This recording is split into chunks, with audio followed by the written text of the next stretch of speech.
to order. Welcome to the 11th of February Planning Commission meeting. Please stand for a minute of silence and reflection.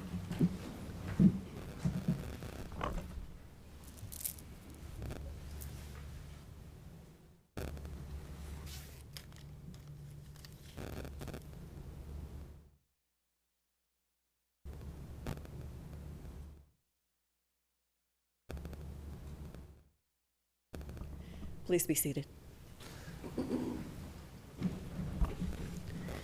At the beginning of each regular Planning Commission meeting, we allow time for a comment period where anyone can speak for up to 3 minutes on any topic that does not appear on the agenda.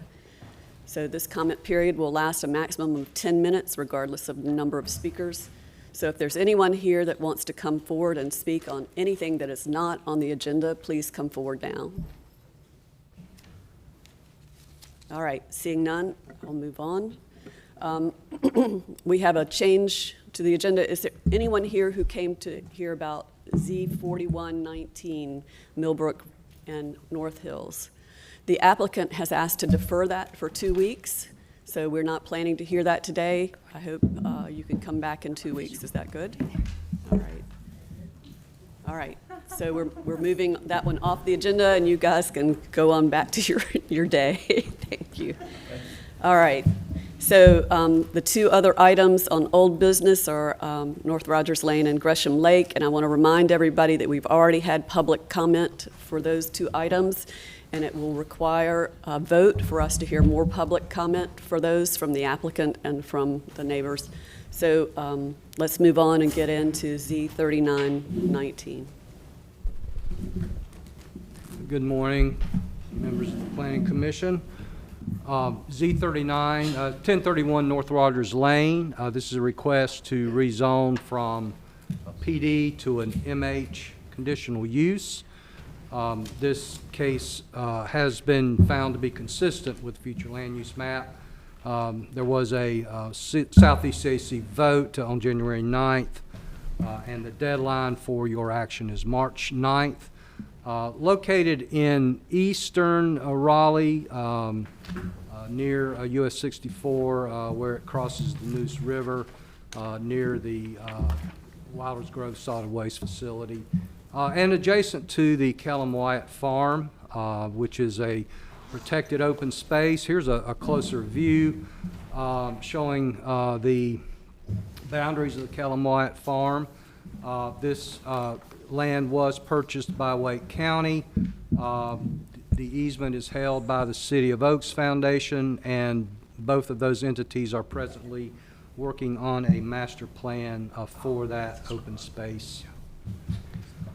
A couple of photos of the site from North Rogers Lane, looking southeast, again looking northwest.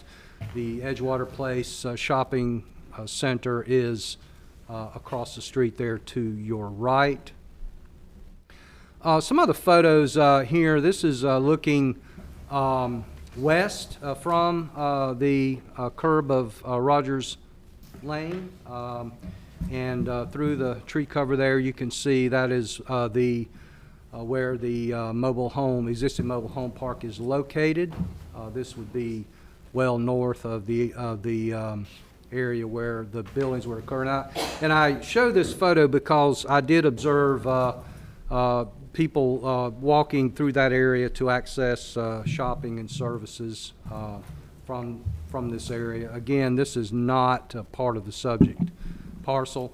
And I have a few photos just to gain some context on the mobile home community here. The entrance sign off of New Bern Avenue. It does have a residential character. It's fairly densely wooded.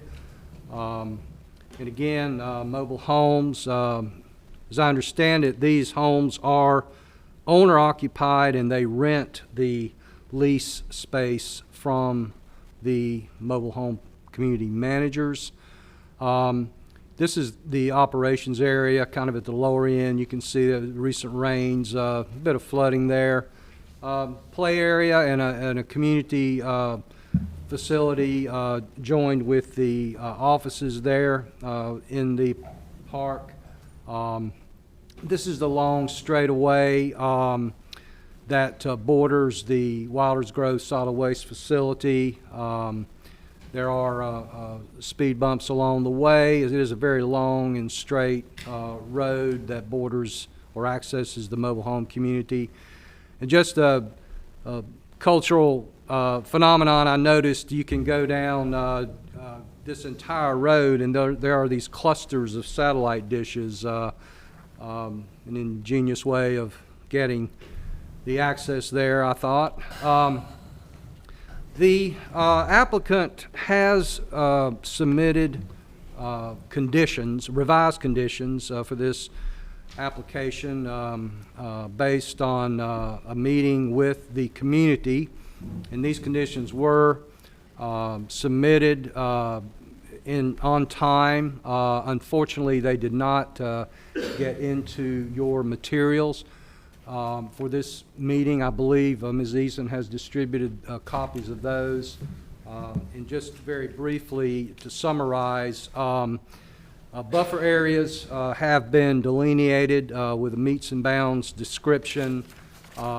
There have been some tree protection requirements put in, and also an age restriction on the age of the homes that would be allowed in this new section. The 33 additional units would all have to be built after 2008.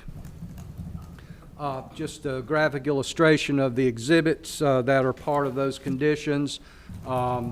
Exhibit A shows the buffer area and a tree conservation area. Exhibit B shows the extent of the entire buffer within which I believe no mobile homes would be located. All of the 33 mobile homes would all be located west of the shaded area. And the applicant is here to speak to that in more depth. And just to recap, this was a PD at 4 units to the acre, about 111 units. This would, density would be higher, but there would be fewer units on the property. And you can see the differentials there in the maximum gross building square footage. And of course, no retail or office in this proposal. We did evaluate the carbon footprint in terms of transportation. There is a transit stop, but it's located just over a quarter mile away.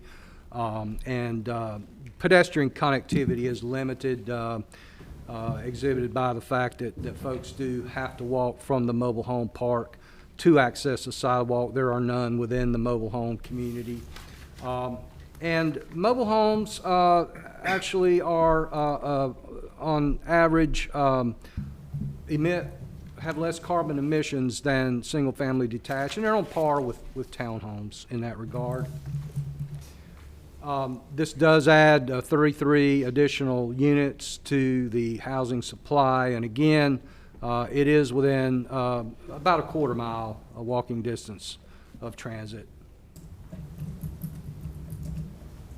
This proposal is consistent overall with the comprehensive plan and consistent with the future land use map.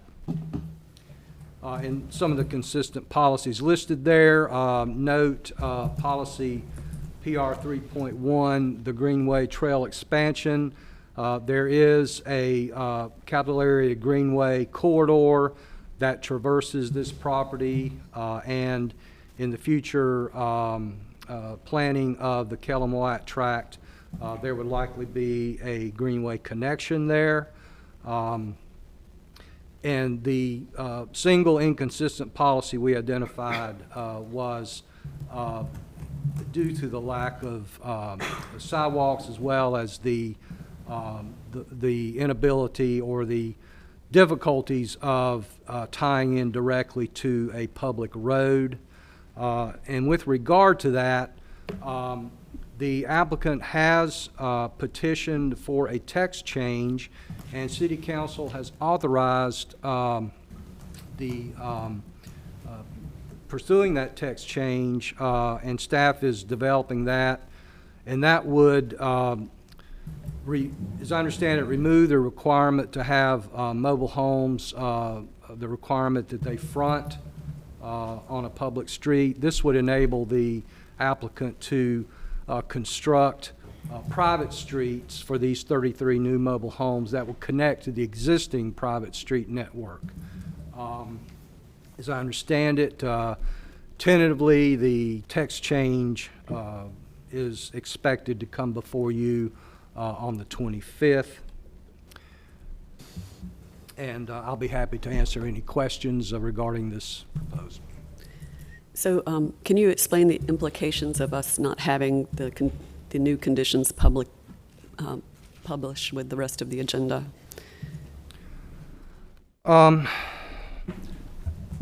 There are, I believe that, and I'll ask Mr. Crane to weigh in on this as well. I believe that there are a couple of options that the commission can take. I do need to say that these conditions have not been vetted. We became aware of them only yesterday, so they're provided for your information, but they have not been vetted by staff nor the attorney's office. So this is the first public release, if you will, of these conditions. So that would probably mean that we would need a period of time to do that. And certainly that turnaround could occur within a couple of days. Right, so the shorter version is staff doesn't believe this is in a position to be acted on today. The public hasn't seen it prior to the meeting, and there are some issues with the conditions as currently constituted that staff would like an opportunity to work through with the applicant. All right. So to me, it sounds like we need to table this case for 2 weeks, but I believe there may be people here about this case. And I also know that we missed Mr. Hergety from City of Oaks Foundation. He was asked to provide a presentation. Is he here today? So you are here. There you are. You're in the shadows. So we would have to vote to hear any additional comment.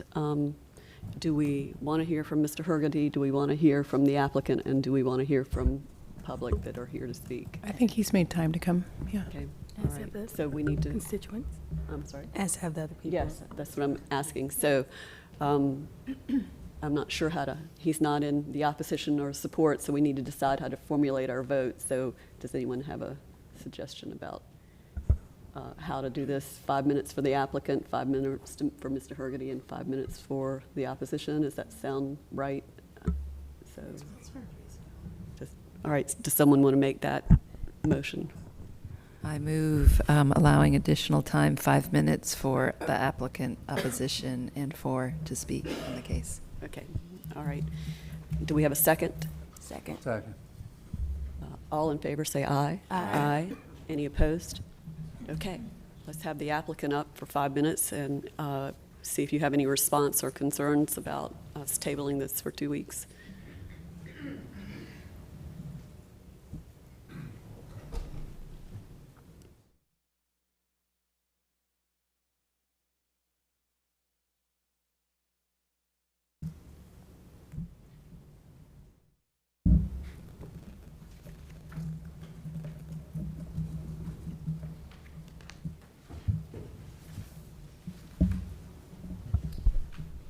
Good morning, members of the Planning Commission. My name is Worth Mills here on behalf of the applicant.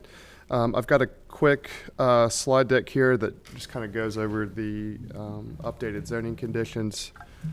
So after our January 14th Planning Commission meeting and a January 21st meeting with heads of the nearby homeowners associations, we've identified 2 main concerns that came out of those meetings. One is the views of the manufactured homes as folks drive through North Rogers Lane. And the second was the quality of the manufactured homes that would be located on this additional space. When we first came to you on the 14th, the only condition that we had attached to the rezoning request was that mobile home units were prohibited from being placed within 100 feet of North Rogers Lane. Since then, we have expanded that prohibition as shown on the slide being presented to you now. So rather than it being 100 feet, we've basically taken the property line that kind of juts up and ran a straight line and gone all the way east to North Rogers Lane, just to be clear and be consistent with what we had already anticipated for development, with all of the mobile homes being located west of the water features on the property. Second is the additional tree preservation that would help buffer the mobile home units from North Rogers Lane.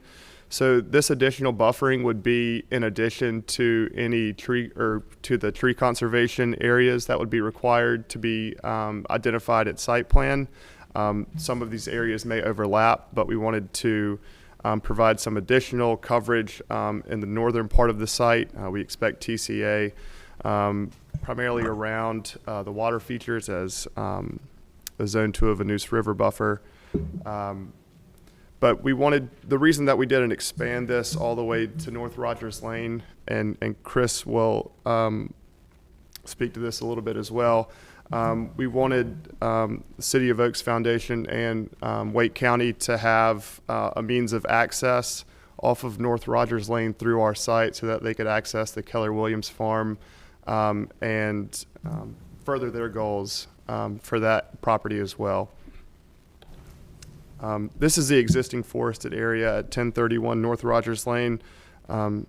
So we believe, with the TCA and with this additional tree buffer condition, many of the homes that would be located on this additional property would be adequately buffered from North Rogers Lane and from the nearby single-family homes. The last condition is on the age of the manufactured home units. This is a picture from another manufactured home site the applicant is working on in Niagara, New York. This was some of the materials that we presented at our Homeowners Association meeting on January 21st, just to show the type of homes that we want to place on the property and the quality of those homes as well. So among those three conditions, we feel that the nearby subdivision owners will not be having to see any of this new development driving up and down North Rogers Lane, and that we can add good quality affordable housing to the existing mobile home park and add much needed workforce housing to the city of Raleigh. If you have any questions, I'll be happy to answer them. Thank you. Any questions for the applicant? Ask Chris this as well, but where would the access be for the Kellum Wyatt tract? So we believe that access would primarily be in this area, somewhere in here. Chris and the City of Oaks Foundation, we've began preliminary discussions with them to determine kind of how best to make this happen, whether it be an access easement or some other device. But we believe it'll be kind of around this curvature here at North Rogers Lane. Thank you. Thank you. Any other questions for the applicant? I was just curious, this doesn't directly tie to any conditions, but the different developments that the builder ownership group manages and develops, there's a lot of models for manufactured housing. Is this where, I understand that they lease the land, but is it also where they finance the units and sell them to the occupants? I'm going to bring the applicant up here to speak more about the business practices.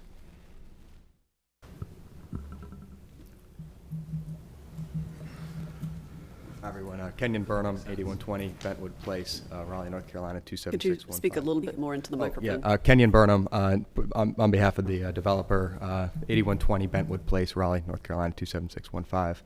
Would you mind repeating that question? I'm sorry. Yeah, I was just curious if the model, and it might be mixed, but Yeah. I know that a lot of times the developer, builder, ownership group will also finance. Oh, yeah, in some cases, the yeah. structures It's sort of for- it's a case-by-case basis, yeah. So in some cases, we'll have applicants that aren't necessarily qualifying for conventional lending will come to us, and we will finance the homes through a Do you have variety a of programs. breakdown of the current development as to what you all have owner financed versus what they financed on their own? I do not. I'm sorry. I don't know that off the top of my head. I Okay. apologize. Yeah. All right, thank you. Was there a question, Mr. York? Yeah, I'm sorry, I do have one quick question. The map you're showing up there is the additional tree preservation, but in the email that was circulated, I just want to bring to everybody's attention and have you confirm that Exhibit A should be the map that grazed the entire area along the frontage of North Rogers Lane, and the tree preservation buffer, Exhibit B, is just the north-south swath through that property, because on the email that was handed out with the conditions, they're reversed. Oh, okay. So on the handout that went around, the Yeah. diagram that's on the screen now was labeled as Exhibit A. And so I just want to bring that to everybody's attention and make sure that it's, the larger gray area is the area of prohibition for placement of units, and that the smaller area is the tree preservation. Is that correct? That's correct. Okay, I just want to clarify that. Okay, Thank you for pointing it out. So to be crystal clear, what is shown as Exhibit B here, that the total blue area, no homes would be built there. Is that right? That's correct. Sorry for that confusion. Thank you for clarifying that. No problem. Have you Any- discussed any of these new conditions with the neighbors? We have, we met with the heads of the nearby homeowners associations. We drafted these conditions and then sent them out to each of those heads to kind of disseminate amongst the various HOAs. I believe Eric Battle is here to speak on his thoughts about the conditions, but I'll let him speak to those. Thank you. All right, Thank thank you. you. So let's do the 5 minutes with Mr. Hurdy from City of Oaks.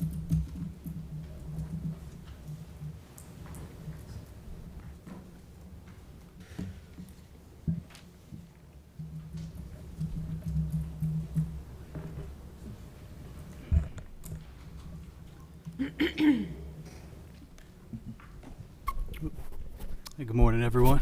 Good morning. Not quite as tall as some of our friends there, so Please make sure you say your name and your address. thank you. My name's Chris Haggerty. I'm the executive director of the City of Oaks Foundation.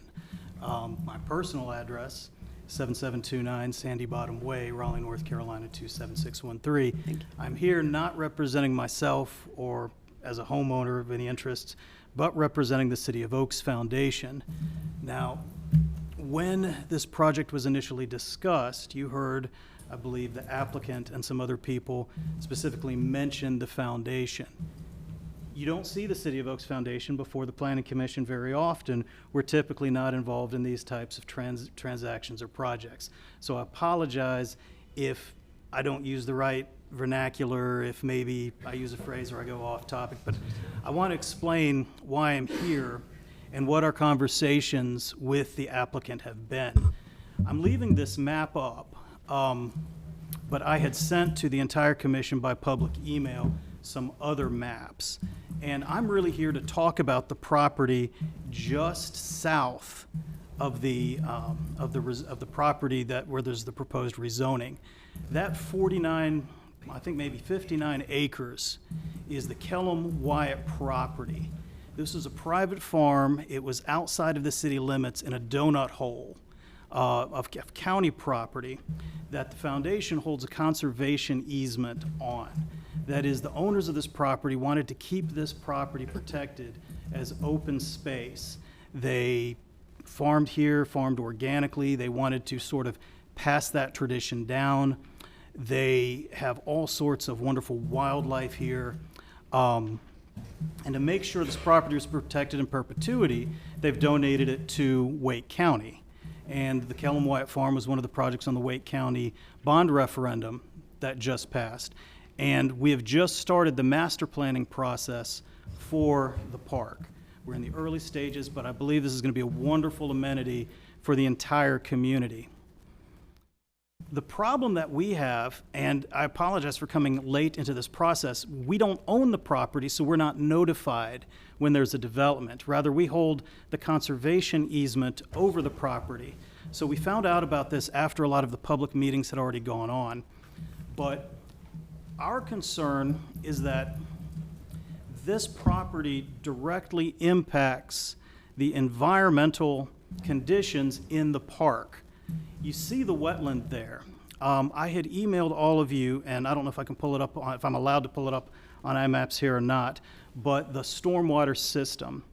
The stormwater system in this area draws stormwater runoff and sediment, not just from the neighboring community, not just from the mobile home community, but from all of the commercial development across the street, across New Bern Avenue. The way that it flows, it runs through high pressure, actually through the applicant's mobile home community, rendering a lot of those lots unusable, and it dumps it in this property. What's happening here is that all of this stormwater and sedimentation is slowly filling in the lake, Emily Babcock Lake. In fact, this map, this street map, isn't entirely accurate, because if you see the lake, how the lake area, the land area, or I should say the water area and the shaded area, you see how it's narrower than the lake beneath it? That spit of land has now crossed the property line and is growing down into the county property line, further filling in that lake. We have tried, and the previous owners of the land have tried for years to negotiate some sort of remedy. And previously, this land has been held as commercial property. It's been held, in my opinion, as a speculative investment for, perhaps one day someone thinking council will allow a commercial development there, right there on North Rogers Lane. But with that wetland there, the eastern part of the property is pretty much unbuildable. But we have been unsuccessful talking with anybody about stormwater mitigation. The applicants here, I think, understand the stormwater issue, and they have been the first people that have been willing to work with us on what some stormwater mitigation might look like. They see the harm of it, and as we've followed this process to see what they might do with the property, our priority has always been that there's nothing built on that North Rogers side of the parcel. We don't want more, we don't want commercial development. And the thing that was the most concerning for us was, under the code, if they had to build, I'm sorry if I can finish, but if they had to build the public street, a connection from where the Cart community would be to North Rogers Lane, putting in a public street would be a massive engineering that would render mitigation of the stormwater concern impossible. Okay. So that's why we're following this issue in the text change, and I'm happy to answer any questions you All right, have. thank you, Mr. Hergoody. Do we have questions? So, tree conservation and no construction on the eastern portion of this property, is that sufficient stormwater mitigation, do you think, or should something be done on the west side of the property? Honestly, the western side of the property does not seem to impact this issue. But the first part of your question, no, it's not sufficient. Far more needs to be done, but it needs to be done upstream.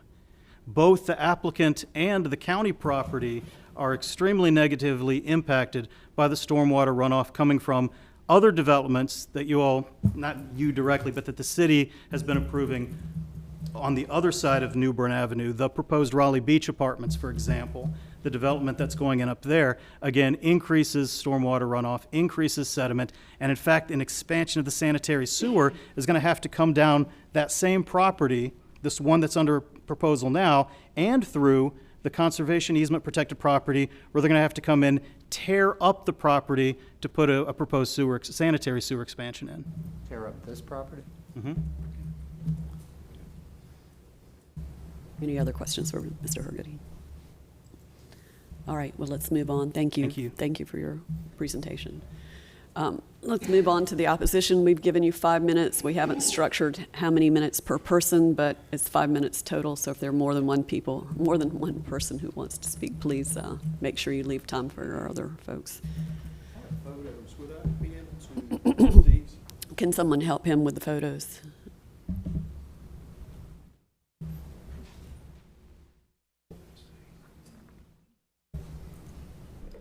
I'm not sure if I can do that.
Good morning, Eric Battle, 5100 Heather Ridge Lane.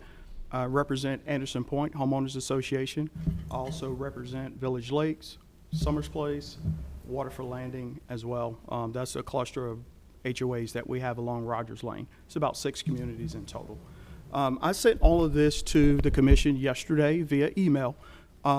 These are meeting notes from our meeting on the 21st with the developer. As you notice, he mentioned that there were 2 major concerns. As you can see by this list here, we had a tremendous amount of concerns from this meeting. We went through the meeting, we talked about crime, we talked about the upkeep of the existing neighborhood, we talked about various things, and all that was delivered yesterday. We did have the email 3 days later from the applicant's attorney, basically giving the proposal that you guys had today with those. In these proposals, there's 2 things that aren't taken into account. Number one, in the first proposal, the area shaded, that area there actually has the potential of a greenway trail coming through. I think that was previously mentioned in that area. So that would affect the buffer area. In the second one, we also had talked about the potential of a roadway coming through. As we typically know throughout construction, if there are any improvements made along Rogers Lane that would impact the Kellett Wyatt farm, we know that there's going to have to be street upgrades. Any buffers there within that area would probably get removed. And again, a vast majority of that area, if there's an aerial view, is already cleared, but it's not illustrated here. What we ended up sending back to him, my email that I've sent, basically I established, hey, what you've proposed, there's no changes beyond just basically saying, hey, we're not taking out any trees. They had already established that in the original proposal. Secondly, my email, and I'll read it verbatim, it said, while I'm not relaying all the potential concerns or comments of the collective community, I wanted to expedite my opinion that this proposal falls woefully short of addressing any of those concerns brought before our team during our HOA representative meeting on 121. And so we'll move on. Here are some of the pictures that we had. Basically, as you can see here, there's an internet cafe that came right at the entrance of the mobile home community. I think there are several documented articles that note that they are a blight to the community. We feel like this internet cafe was put there strictly because of the low income status of the residents here in the mobile home community. The second picture, you will see potholes for disrepair throughout the community that may not have been previously shown. The developer or owner has done a woeful job of keeping up the streets within this parcel. Here, we were talking about stormwater concerns. I know the Kellett Wyatt Farm has issues of the stormwater, and I know they mentioned that, you know, you've got the Raleigh Beach projects and things like that that are north of this that may be contributing.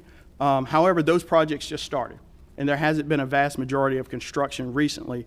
But I can illustrate here in this picture. If you see here, there's a catch basin that is completely covered and filled with silt. That falls on the hands of this developer for his lack of maintenance. As you can see up in the top of the picture, there's a vast majority of soil, no grass in the areas for the yards. And keep in mind, the developer owns the land.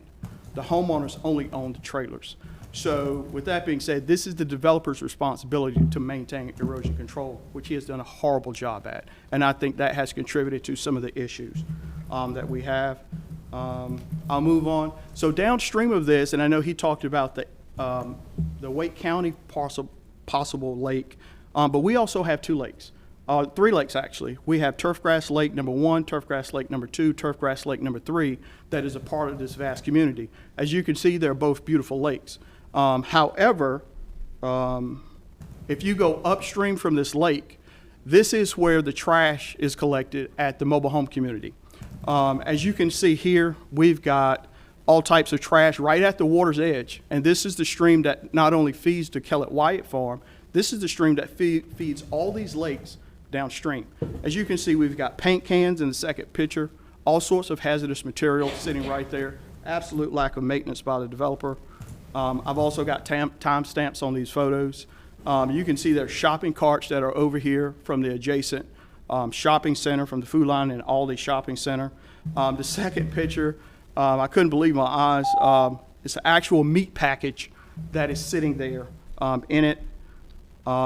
There's a picture of the sewer runoff spill, but here is a complete map of what is there. You've got the location of the Kingsborough mobile home community, their trash dump. It goes directly into the Wake County Lake that falls all the way down, and it continues to go all the way down through there. Thank you, Mr. Battle. That's your time. Thank you. Thank you. All right, we know that we need to table this case for 2 weeks. Does anyone have any questions or anything they want to say before we set the case on to the next meeting? All right. We'll move on then. So this case is deferred for 2 weeks to give the applicant time, or to give the staff time to work out with the new conditions. Thank you.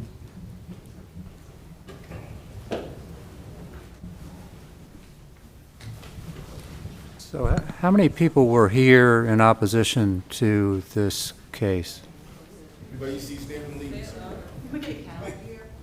Can we get a rough count? So I see about 12. No. If you're raising your hand for a different, fair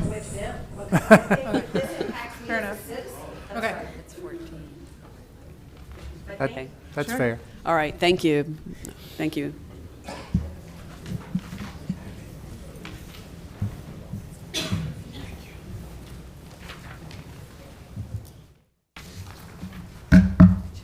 Moving on to, Z4119.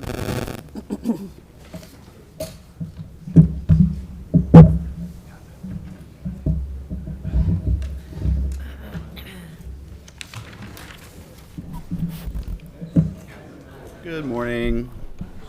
You can hold it for the next meeting. We'll hear it again. So you actually acted at the beginning of the meeting to defer this case, so you won't be hearing this. I'm sorry, which one?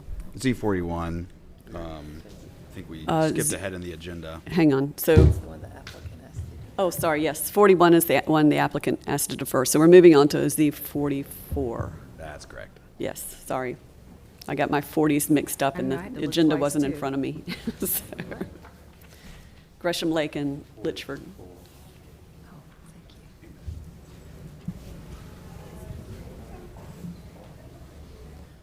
I think I have.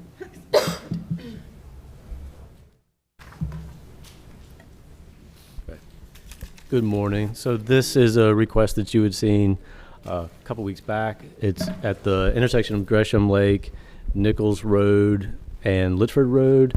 Around 15 acres, request to go from R4 to R10 with conditions, including limiting the density to 5 units per acre. So it was deferred 2 weeks ago by the commission to allow for a little bit more conversation between the applicant and neighbors. I believe that has taken place. I'll let the applicant and anyone else who is here talk about that if there's time for that.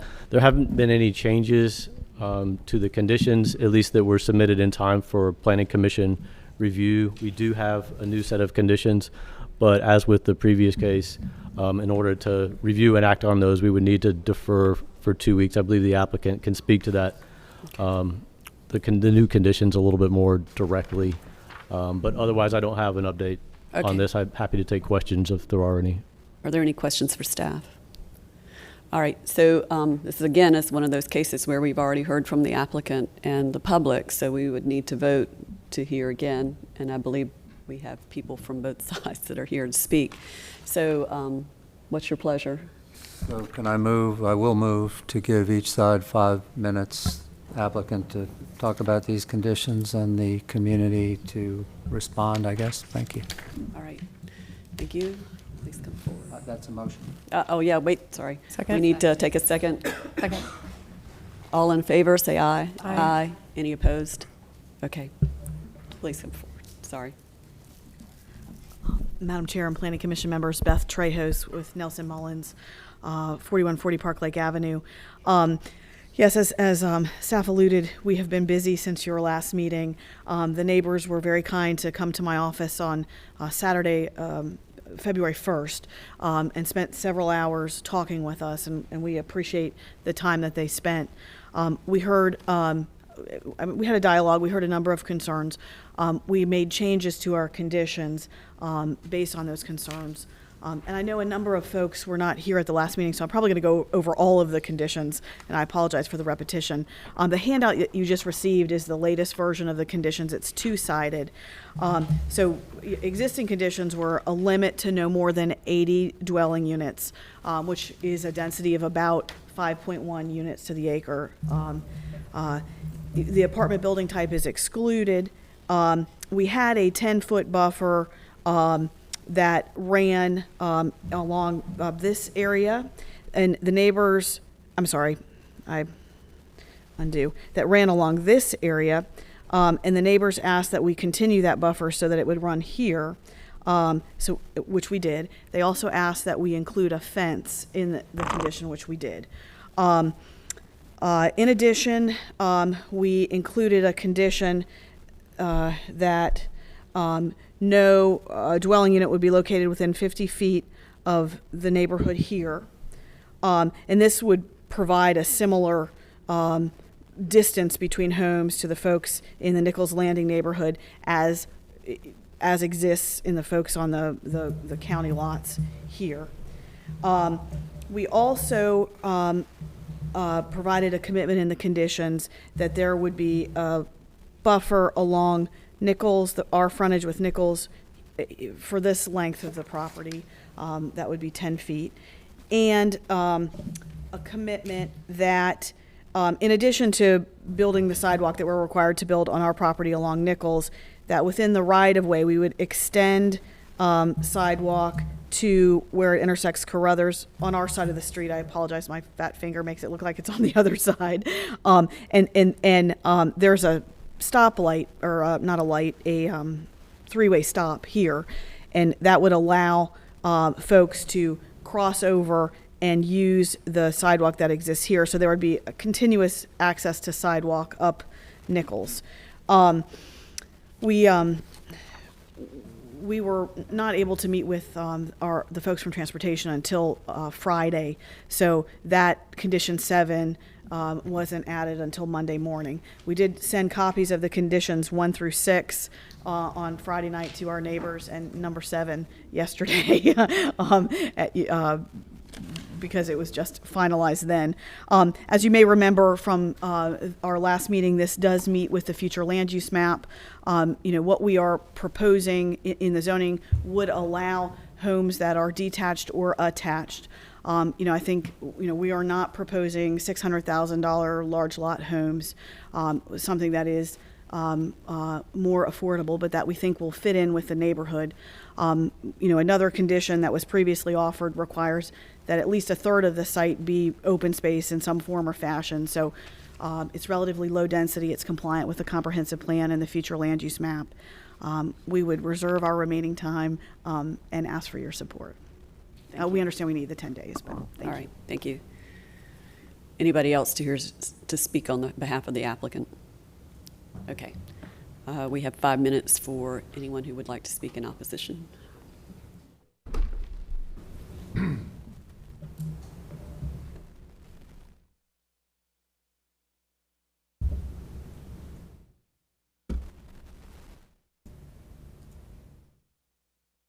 The mouse is very finicky. Good morning, I'm Margarita Klein. I live at 7501 Nichols Road, which is part of Nichols Landing, which is directly next door to where they want to develop. Could you speak a little closer to the microphone, please? Sure. All right. So Nichols Landing is currently zoned R4.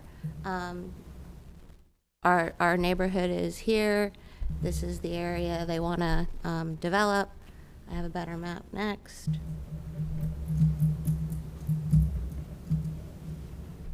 So this, when we moved into this area 17 years ago. Our homes are located down here and up north here. This was the original development plan to have development of this property as the existing R4. And you can see that the homes that were proposed very well fit into what is already existing in the neighborhood. And here's the zoning map of the area. To our north, we have R6. The whole other rest of the surrounding area is R4.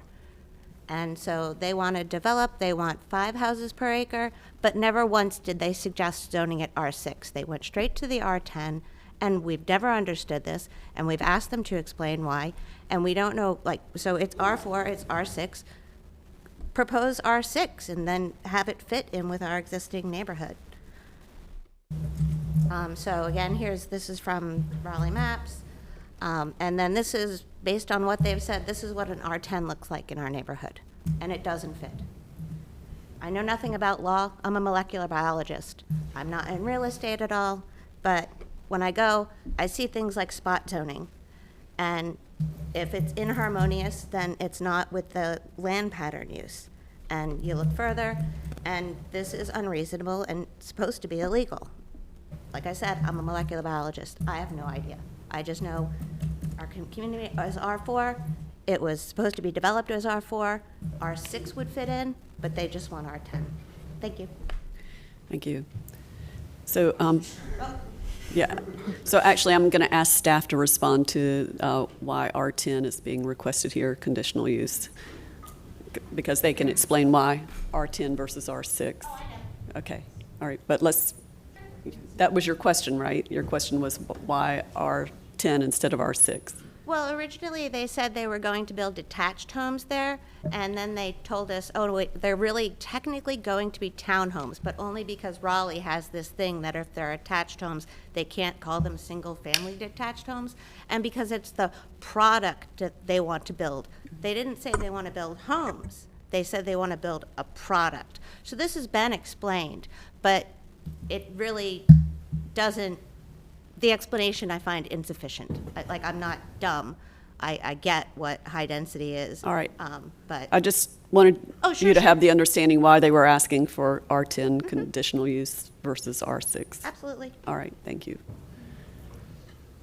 So, yeah, I think it's a good idea for staff to address that, because if Yeah, anybody let's- is listening, I know it took me a Yeah, long time to let's figure get- out why anybody would propose R10 when they really want R5. Sure. Well, the applicant could speak more directly to their precise intent for requesting that, but generally speaking, R6 does not allow the townhouse or other building types except in certain conditions where a very large amount of open space is set aside, a specific type of development called a conservation development.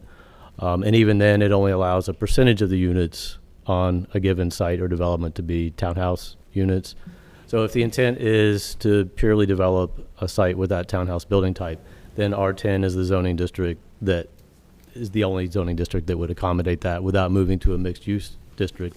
In this case, what the applicant has done is allow that building type, the townhouse building type, or something very similar to it with small setbacks between individual units, but use the conditions to lower the density down to actually below an R6 level of density, which allows R6 is 6 units to the acre. This would allow 5.1 units to the acre. So I would also note, just generally speaking, considerations with respect to spot zoning involve whether a particular request is consistent with a city's long-range plans, which in case this particular case it is, does envision that level of density is consistent with the future land use map for the area, which envisions up to 6 units per acre. And in some cases, different building types such as townhouses, when there's been essentially an above and beyond set aside of open space, which is the case with this application, an additional 10% of open space or tree conservation beyond the 10% of tree conservation and 10% of open space that would already be required by code, so 30%.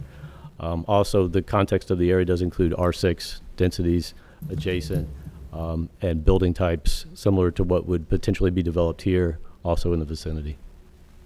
Thank you. Any other questions for the lady that spoke? I'm sorry, I missed her name. Marguerite. Any other Margaret, questions? I just, it was handed out last time as well, the previous submission. How many units were proposed in that one? Previous one was on less acreage. More lots have been purchased since then. The application does say no home will be removed. There's actually 3 parcels that would have homes removed with the new acquisition of more acreage for this. What was the count, though? 32? 32. As our report. Thank you. Any other questions? Do you have questions? I have a question. I remember something about traffic being an issue and how traffic would be routed around the area. We still have traffic as a very major concern. We feel with the original proposed 32 house plan where no existing structures get knocked down, the roads that were proposed, like I said, our neighborhood is down here. The whole area has increased in development over the time we've lived there. Litchford Road has become overwhelmed with traffic. To the north of here, there has been a rezoned R10, and there are a number of townhomes going in there. We feel that that's going to greatly impact our neighborhood. We don't know of any traffic studies that have been done. They propose that this will only add 18 more units per rush hour above what this could be developed at a max occupancy R4, but we don't feel that the recent rezoned R10 plus the additional homes, we don't believe that enough research has been done to how that will truly impact the traffic that has already expanded in our neighborhood. Like I said, not a professional, don't know. No, I try and get in and out every day, and no, it's a struggle to get to the grocery at 3 o'clock in the afternoon. I'm never home at 3 o'clock in the afternoon, but. Okay. Any other questions for Ms. Klein?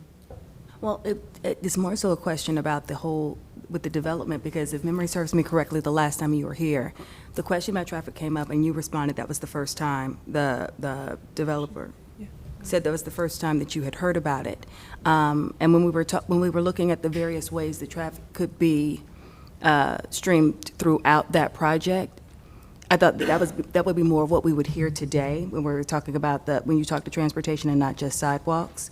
And there was a proposal about some kind of street light that could be inserted, or how traffic would be directed around the neighborhood to try to ease the flow of it all.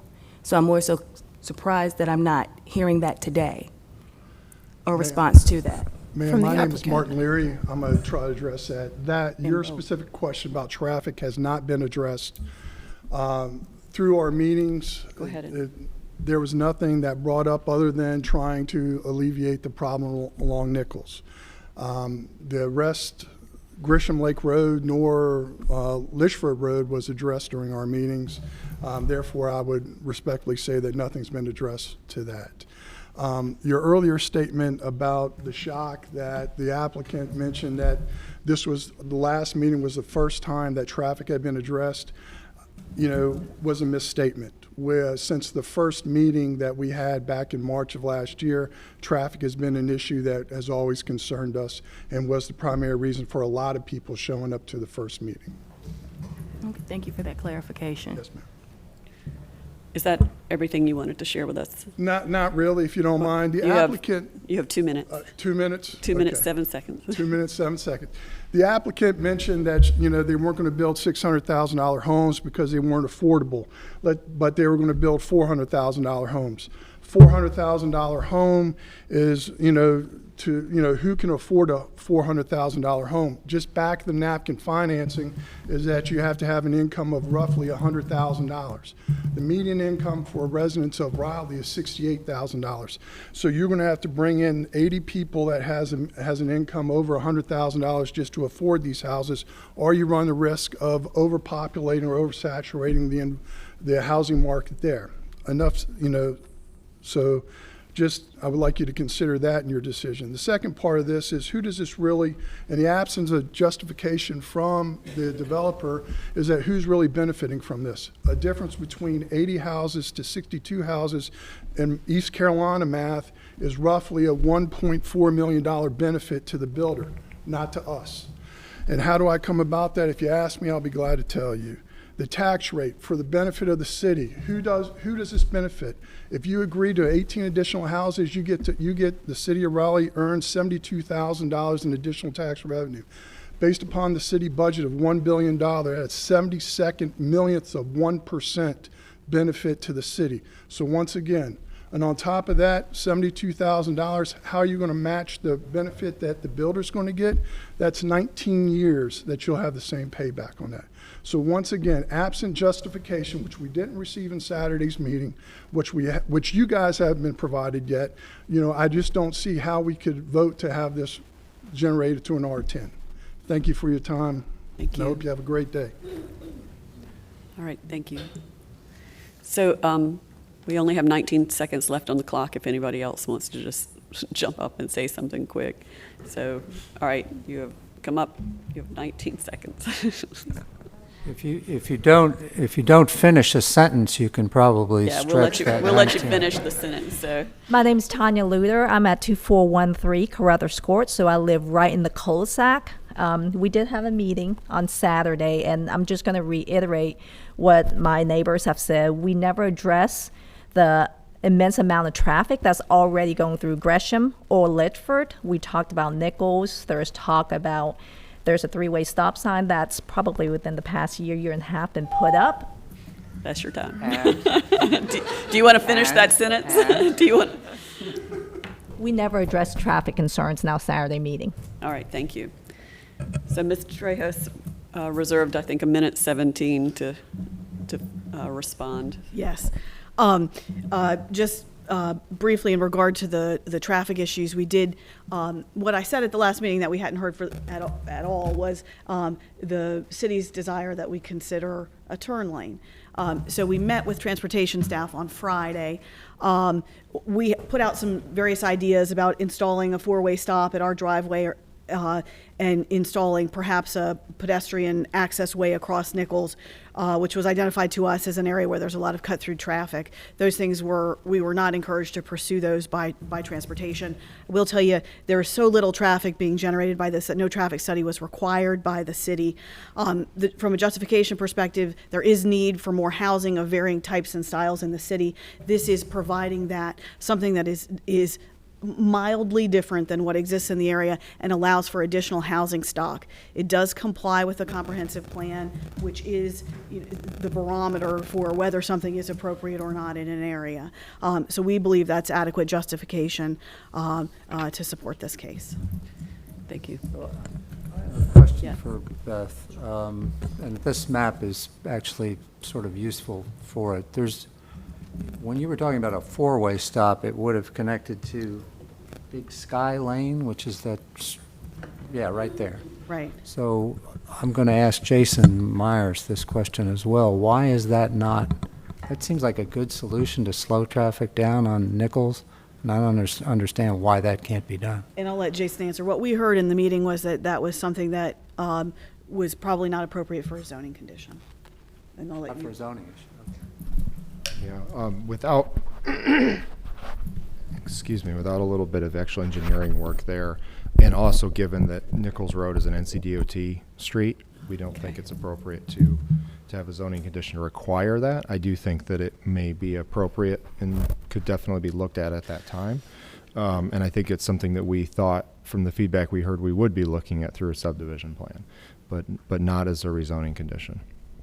And I'll just, since I'm up here, I'll take the opportunity to mention for the discussion about the turn lane, which in my thinking was to provide a little bit of extra widening there to be able to have enough space for a turn lane at Nichols. We don't have at this point any data to be able to provide any feedback about a length of that turn lane or if it's appropriate or not. In a few days we should have that. We've had our colleagues do a count, and the applicant can tell you their thoughts on that issue, but I heard from them that they didn't think that was something that the neighbors were specifically looking for. So it's still something that, depending on what that count says, we might suggest is appropriate. But at this point, I can't tell you anything about whether that would be a good idea or not without a turning movement count at the intersection. Can I ask, excuse me, a question to staff?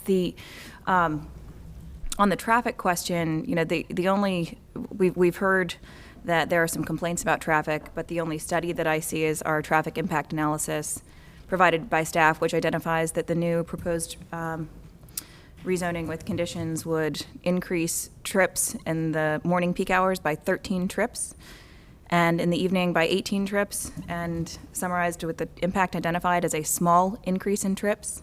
Do we have any other data that quantifies the traffic concerns other than this being a small increase in trips? No, not really. Okay. I'm trying to get rid of a cold here. That isn't necessarily a traffic study as much as it's an estimation of the trip generation potential of that zoning entitlement, and that's the difference between an R4 entitlement based on the planning department's envision analysis and what the condition case would potentially yield here. And if I'm not mistaken, that yield may have been notched down a little bit, but that's the difference based on very kind of nationwide average figures for different land use types. Gotcha.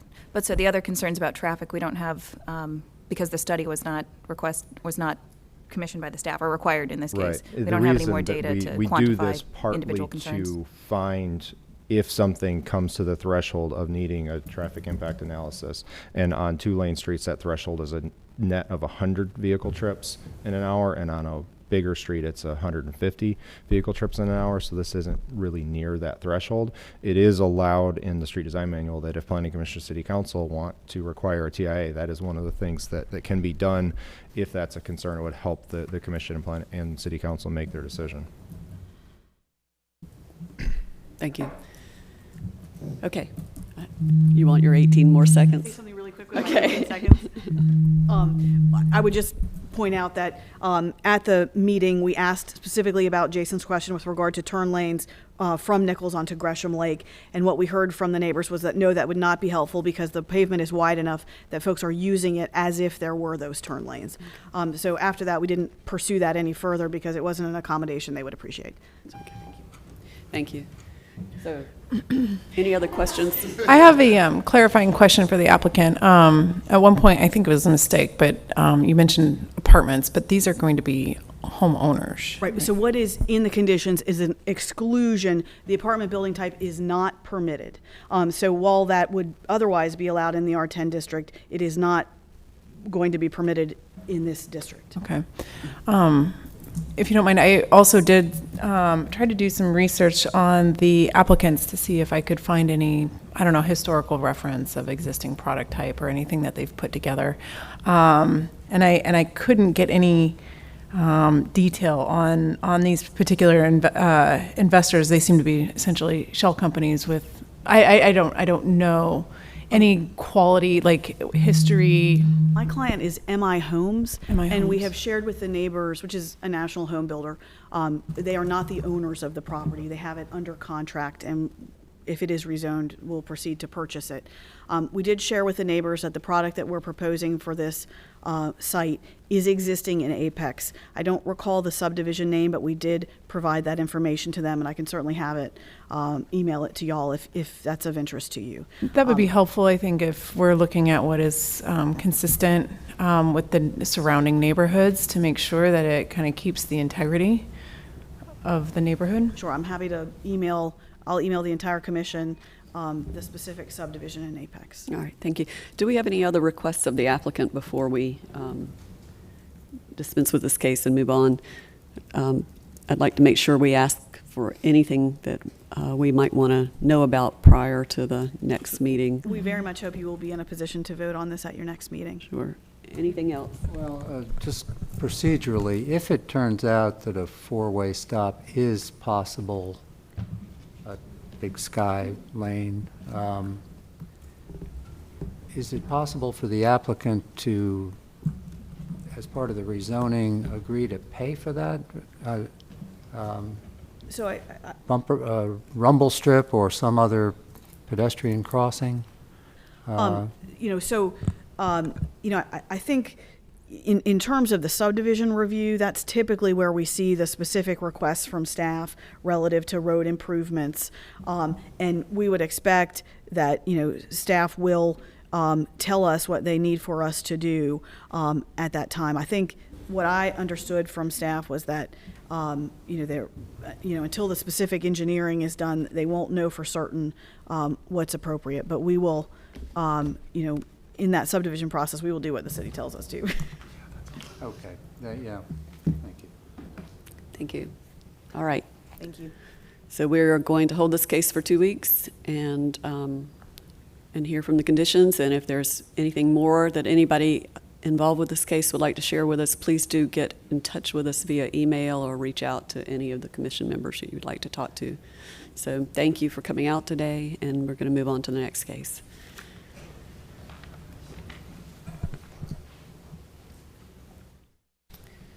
Which is Comprehensive Plan Amendment CP 1119 for West Morgan Street.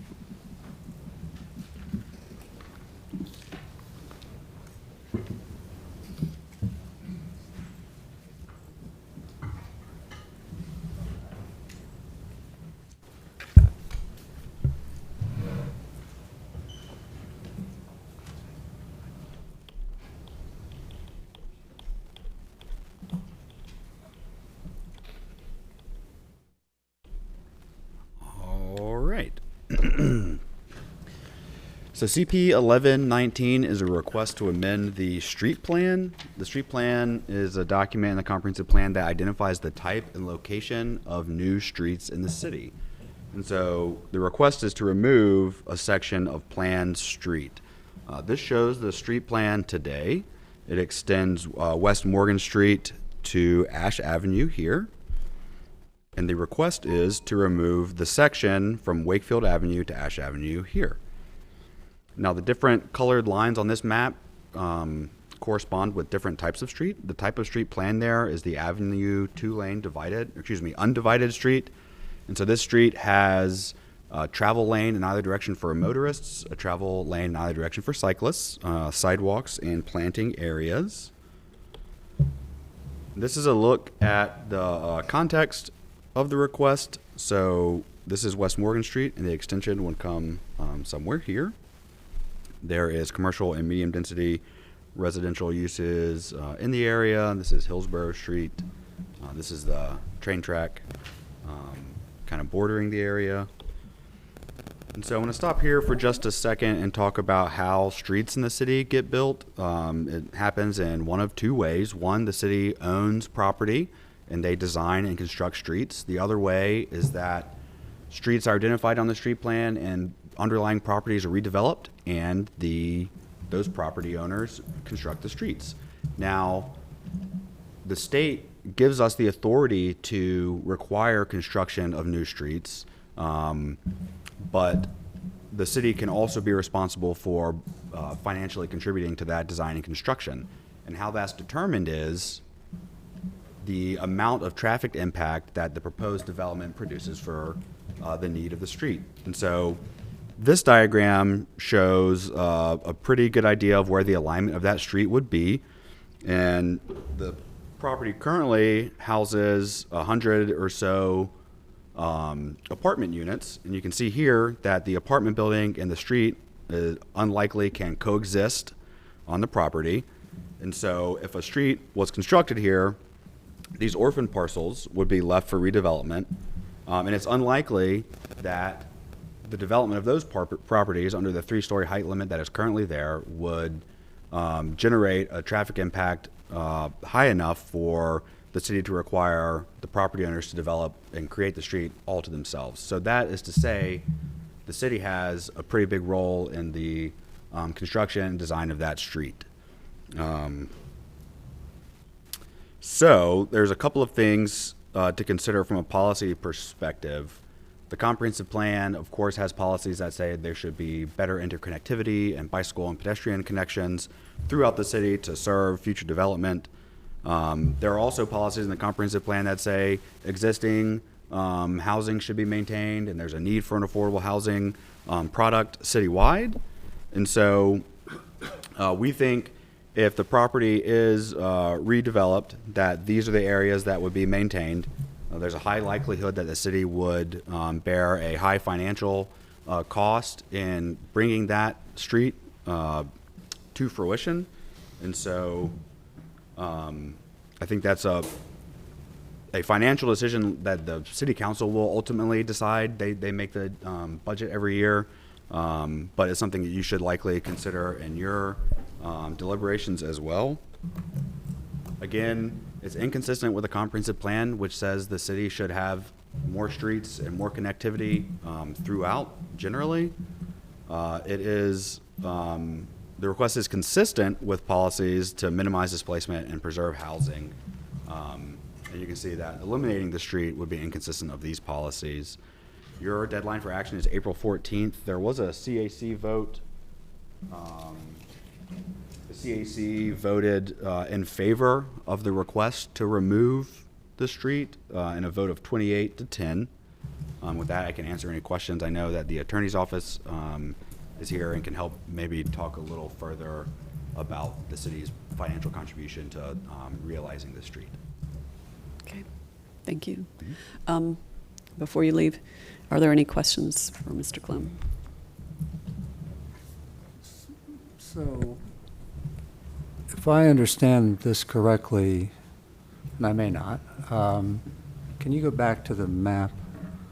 It seems to me the only way this street would ever be built is if the Charlie Goodnight site redeveloped, and then as part of a redevelopment, some of the houses along Ash Avenue were acquired, and the existing apartments were acquired, and there was a large redevelopment. And I think you can see two large redevelopments on the northern side of that map. Yeah, so that's in that case, the question in my mind becomes, do we want this street? Indeed. Is this a viable street going into Ash Avenue and then coming down to Western Boulevard? The small area plan 8-9 years ago thought so. Do we still think so? Yeah, so I think that's all very reasonable. How these improvements are triggered are based on a property by property application for a site plan. And so while, yes, the street would serve a larger redevelopment in this area if there was consolidation of ownership and some larger development plan, but in fact, the regulatory authority that the city has to require new streets is based on what an individual property owner does with their holdings. So what you're saying is reasonable, but what happens is these streets get built when the individual properties develop. Yes, there's 100 apartment units on that segment of where the street would go. And I can't imagine that they'll be torn down just to replace them with something else outside of a larger redevelopment that they're included in. The street will never be built in my view, unless there's a larger redevelopment of this general area. And I think at some point, 10, 20, 30 years, there will be. So that's my opinion. So I do have a question about the connectivity here. So that is Wakefield Avenue that Right here. we could potentially connect to. And does that Wakefield Avenue go all the way up to Ash? I can't really tell from that picture. It does. I thought it did on does. other maps. I was, It narrows considerably at the connection with Ash. So the street right away has a, but there is a connection there. So we do have a block to some extent there, or a way to get to Ash Avenue to get down to Western Boulevard there. It requires a turn. we do. And the purpose of this street was simply to enable someone coming up Ash Avenue to have a much shorter route Over to head downtown on Morgan Street Right. than they would by having to go up to Hillsborough Street, take a right through the roundabout, and swing back down. But they could do And that it was now to Wakefield. And, I mean, if the avenue went to Wakefield, they could go up Ash Avenue and get on Wakefield and go to the Morgan Street extension if Charlie Goodnight's is, potentially. yeah. I mean, you could go through Tryon Hills Drive today. Yeah. Yeah, that's true too. So I'm just trying to understand the geometry of the situation. Right. And there was another extension that was X'd out in some of the content that we were looking at from way back, where the other part of Morgan Street went across the railroad tracks or under the railroad tracks down towards Western. So it's not showing on this map, but it was in one of the maps in our package. That's correct. So what you're referring to is before the adoption of the West Morgan Street area plan, which created these extensions, there was an extension, I believe, of Morgan Street here. Yep. That went down through the Governor Moorhead School of the Blind and made a connection to Western Boulevard.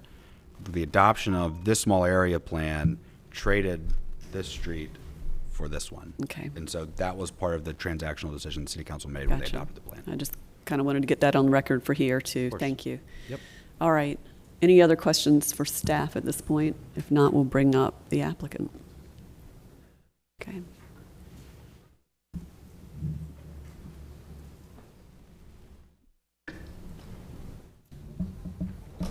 Sorry, I'm making sure.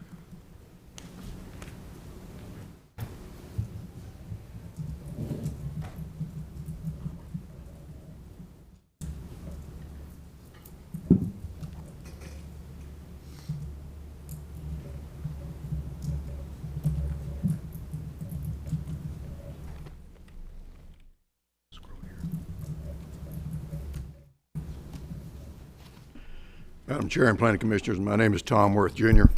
I'm an attorney in sole practice, P.O. Box 1799, Raleigh 27602. I have not appeared ever before most of it.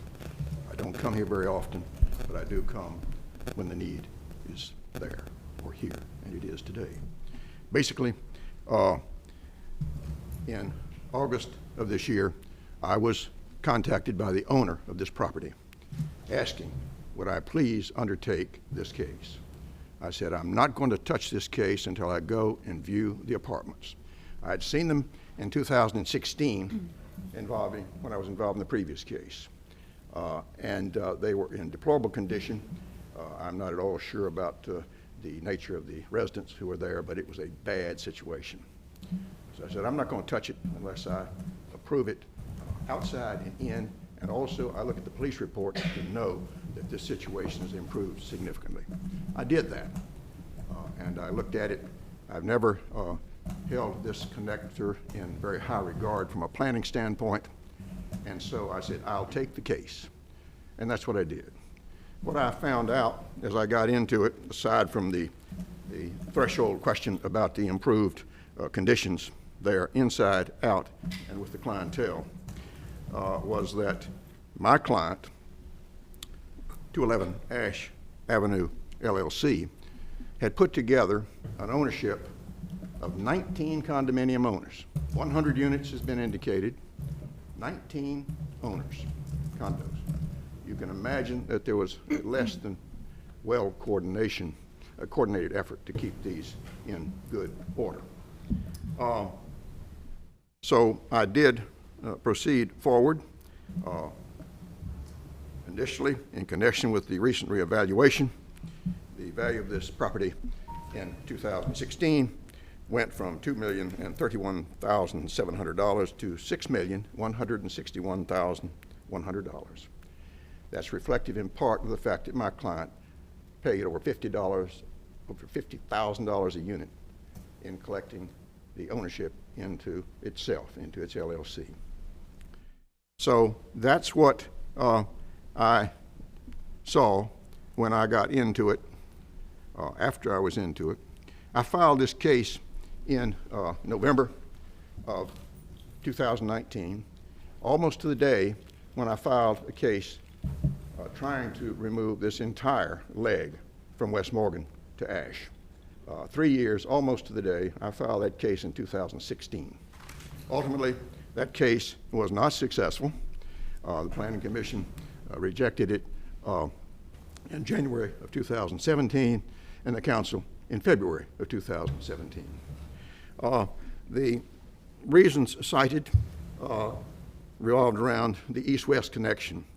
That, in my opinion, is a spurious position. It was then and remains so. What you got was the prospect of traffic coming into this two-lane, 64-foot width right-of-way, 36 width street, dumping into Ash Avenue in proximity to the bridge, and then where do they go? And the staff indicated, and the report indicated, they were trying to find a way to Hillsborough, okay? If you're going to Hillsborough, then you're gonna go Dexter, Cox, maybe Park. As we all know, traffic calming had been placed on Ash. So Ash would not be a right turn that you'd make coming off this bridge. What about Western? In investigating this further, which I did not know in 2016-17, the city in January of 2018 moved to the Board of Adjustment and got relief, ladies and gentlemen, from a widening of Ash and, for that matter, Pullen. And for very good grounds, the protection of Pullen. But again, waiver of the additional right-of-way that would have been required on Ash, as we focus on Ash. We talked to the neighbors on the 23rd of January, and another thing came to the fore, which I did not know in 2016-17. The removal of these 100 units in deplorable condition was a very important part of this, the approval of this road section in 2011. I had not heard that from folks who were actually on the line in the neighborhood at that time. Also, safety concerns were raised. Apparently people blow the stop sign at Ash and the bridge with some regularity. So those were two things that I just didn't have a feel for. What I'd like to do now, being mindful of the time, is defer to Mr. David Brown of Withers Ravenel, who is my colleague in this case. David. Thank you, Tom. David Brown, Withers Ravenel. Just a couple of points. Mr. Geary, you talked about the ability to have this road constructed. There are at least 3 owners that would, from Ash over to Charlie Goodnight's. It would take a tremendous amount of coordination. In my experience working in land development, these improvements would happen one at a time, piecemeal. There's a tremendous amount of road fill that would be required. So it can be built, but it would take coordination. I think it would take the city of Raleigh initiating the construction of the road from point A to point B, from Ash over into in front of Charlie Goodnight's. Another comment, I believe, from our chair was about connectivity. If you think about the railroad, Ash Avenue, Morgan, and Hillsborough, within that quadrant, that super block, there are some interconnecting streets, and those blocks formed by those streets, they're all conforming for our block perimeter ordinance. So sometimes we want to build streets to enhance connectivity where it is woefully missing. You know, in our experience and understanding of the UDO, we do have a compliant blocks in here. We'll make ourselves available if you have any other questions or comments. Any questions for the applicants? Well, I have a question for David. I respect your expertise a lot. If Charlie Goodnight's redeveloped and this road were built up to Wakefield and then stopped there, I think that wouldn't that be a bad outcome? It really doesn't go anywhere, and then Wakefield's a very small, steep road. We don't want to dump traffic onto Wakefield, do we? Yes, and I may also want to leave a moment for Jason to come forward and answer that also, but it would be an interesting road situation. Our study, which mirrors the city study of the alignment and both vertically and horizontally, is that we would be raising the grade at the intersection of Wakefield and the Morgan Street extension either 6 to 8 feet. So in some regard, if you're trying to leave Wakefield accessible for our clients' use, they do have a driveway into Wakefield, you're actually limiting the connectivity within that block, certainly for the redevelopment of what we would call the Martin property or the Charlie Goodnight property. Well, so, given what you just said, if there were a larger redevelopment that included both the Charlie Goodnight's property and then houses along Ash, the question in my mind is this a desirable road then, all the way to Ash? What's wrong with it then? In my opinion, there is enough connectivity in these blocks existing for the Martin property or the Charlie Goodnight's property, whatever you want to call it, to develop without this road extension. That's my opinion. Okay. If I'm answering your question fully. Well, my thought is its only utility is not really to get to Hillsborough Street. I live pretty close to this, so I feel like I have some feel for the area. I think the utility of this would be to get from downtown to Western Boulevard. Yes. Making a left turn onto Ash and over to Dix Park. And if it's not useful for that, it's not useful for anything. But it may be useful for that. It would be very useful, but in my personal opinion, I'm not making this decision today, but I would like to see Morgan Street be north-south and go back to the Blair-Morgan-Hunt alignment. So that you connect it to Western Boulevard directly, because that's what we're trying to accomplish. Thank you. You want to put your other graphics up there very quickly? Sure. Just Tom did make this is the city's exhibit. We concur with its findings, but there are, some significant, there's some fill areas here on the railroad, there's some fill areas here, unless we decide, we want to just build a wall there, and that reduces the connectivity of Wakefield to the Morgan Street extension, right in this area.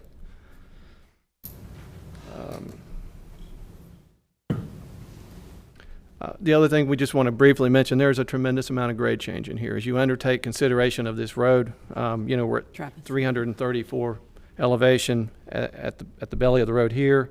At Ash, we're at 376. That's a lot of grade change. It's certainly, it can be built, but it has some big financial implications. And just last, but this is a very narrow parcel. If you run a road through it, it's 118 feet wide at the pinch point. By the time you have some slope and construction easements, what's left is residual. It might get absorbed, to some other parcels here, but that is just that becomes an unusable portion of the property. So it's road or it's apartments. I have 2 questions or comments. One is, I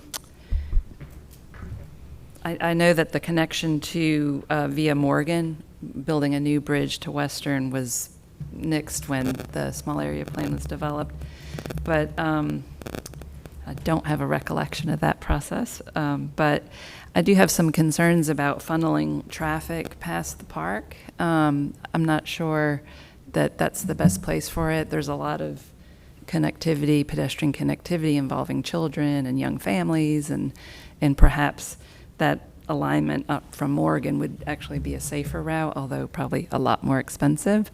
And then the other thing was there any discussion about if this piece of road is removed about maintaining pedestrian connectivity through that area, that I know that could be sort of useful. And Tika, that's a very good point. That is actually in the current area plan.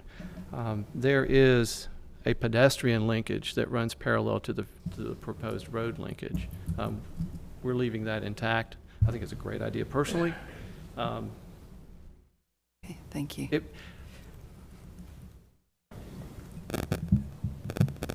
you have a question? Okay. All right. So you'll have 2 minutes to respond after we hear from others. So, all right. So is there anyone here that came to speak in support of this case? Is there anybody here who came to speak in opposition to this case? So no one came to speak in either direction. All right, so nothing to respond to. So let's bring it back to the table. Is Jason still here? Yeah. Yeah. Oh, Eric's here. Eric's here. All right, so let's bring Eric forward, but as we do, I also want to just drop this thought that perhaps we need a little time to study this. Perhaps we want to move this into committee of the whole or into strategic planning. You also have a transportation and transit committee. Or a transit committee, so we may want to refer this out for a little more time to absorb, but we'll see what Eric Lamb has to say to us today. Gary, did you have a specific question? Sorry? Did you have a specific question about this, sir? The viability of this road in the context of a larger redevelopment of the area, would it be a desirable connection going into a four-way stop at Dexter if this area were redeveloped?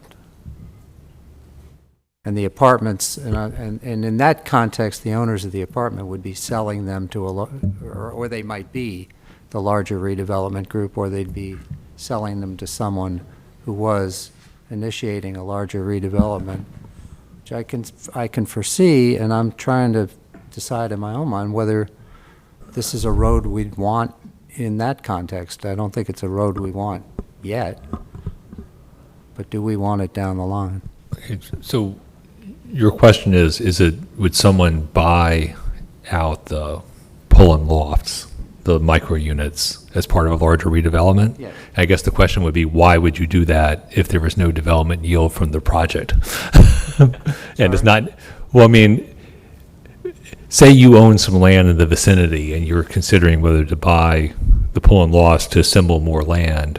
I guess my question would be, why would you acquire it if it was only going to be used for a road connection and you would get no development yield from it? It seems like an improbable situation that this would... It would be acquired by someone else, or they would acquire additional property. We have tear-downs in this area ongoing, and we have fairly high-density apartment projects going in all around it. And if the houses on Ash, that string of houses, go away, you have the potential for hundreds of apartment units there, and that, I think, is a likely outcome.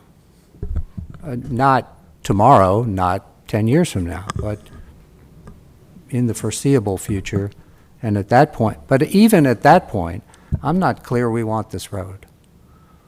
So I have maybe similar to Ken. I mean, I think the point that Ken was trying to make is, say someone owned all the houses just north of this apartment and that larger lot to the west of Wakefield. If they had all of that, they could build an apartment building there that would not require building that road. And since there would be no reason for them to acquire the apartments, because if they acquired the apartments, they'd have to build the road, which would take up almost, it looks like 85% of that property.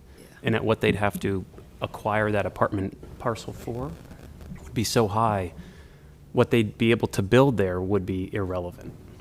Does that make sense? Yeah, actually, yes. And I think also that the fact that it's one side, it's like a one-sided street, in my opinion, from a planning standpoint, it also really kind of lowers the value of it as well. Okay. So I think a lot of the statements that have been made, both by the petitioners and by the commission, are all wholly accurate. there's been one thing that's been brought up sort of about the impetus behind this in the original history, which was the idea of building a connection, taking West Morgan Street over and across to Western Boulevard and ultimately through what is now the Dorothea Dix Park property and connecting it to Centennial Parkway and Blair. The concept of being able to extend the street through the Dix property is now no longer on the table because of the Dix master plan. What we had determined in looking at this about 10, 12 years ago was that you can physically get a road over or under the railroad tracks, but it was going to be a $40 to $50 million endeavor in 2010 dollars, right. And that we simply didn't feel like it was feasible or desirable to do that, given the impacts to the Governor Moorhead School that would be required to accomplish that. The West Morgan plan came about in 2010, 2011 timeframe, if I'm not mistaken. And that's where the conversation about adding this street connection, and also, not unimportantly, realigning the intersection of West Morgan Street in front of the Charlie Goodnight's complex to eliminate what is ostensibly seen as a very negative high-speed curve in this area. We do have a frequent crash problem associated with the intersection of Trowon Hill. It's exacerbated by that curve there, so it is of concern, and realigning that was a key portion of the strategy for putting in more of a rectilinear street system, being more consistent with a redeveloping urban area. One of the other things that was an influencing factor at the time was the light rail program that was under development at that time, and ideas for a light rail station that was going to be somewhere in this area. So that influenced some of the conversations about higher density development with some of the properties here. The predominant traffic pattern in this area is that a lot of people come up Ash Avenue today and they either go down Hillsborough Street or go down West Morgan as a means of entering downtown. In the reverse, what we see is people come down Morgan to Tryon Hill to Wakefield and Ash Avenue like that. So some of the conversation about introducing this street connection as a more direct and clearer connection was to address some of the current traffic issues that we have today.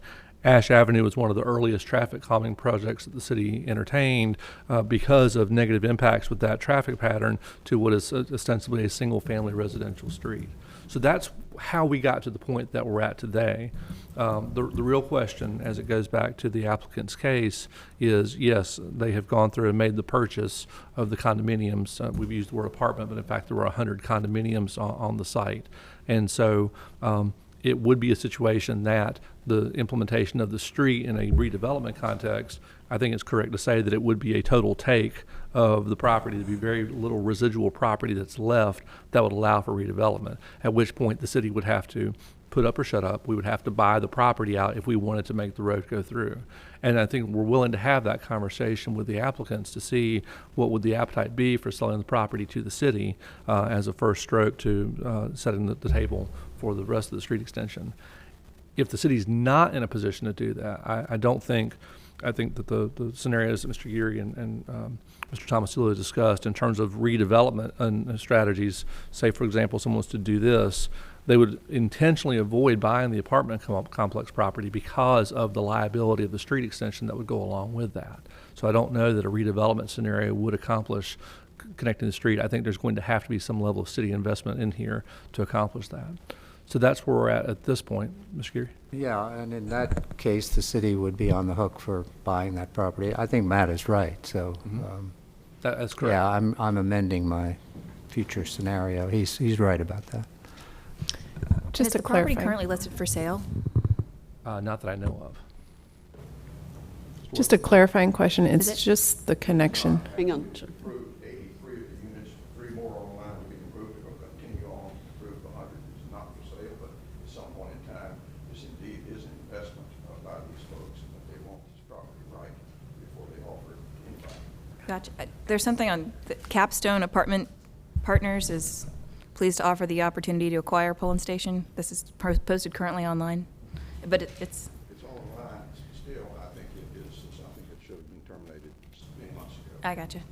Many months ago. Okay. Sorry about that. Just a clarifying question, this is just the road, we're just eliminating the proposed road from that apartment community, right? So the applicant, currently the comprehensive plan shows a 2-lane avenue through this section right here. What the applicant has requested is to delete just this portion from the comprehensive plan. It creates a little bit of an issue for us in that we would have a 2-lane avenue on the plan that still shows this. We would probably go back and look at what that classification, because an avenue is meant to be a through street.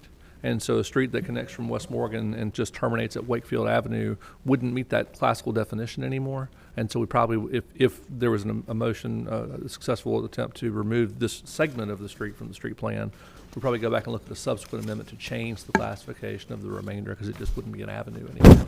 Okay. Any more questions, comments? I just had one final one. So through some of the more recent planning for Dorothea Dix Park and some of, I guess you're saying nothing on paper incorporates that Morgan Street extension south through Governor Moorhead. I guess I thought that I had seen some potential options connecting Those were removed, as I recall. in the last year or two, but am I false in seeing those? There we go. Sorry, the mouse has decided to misbehave here.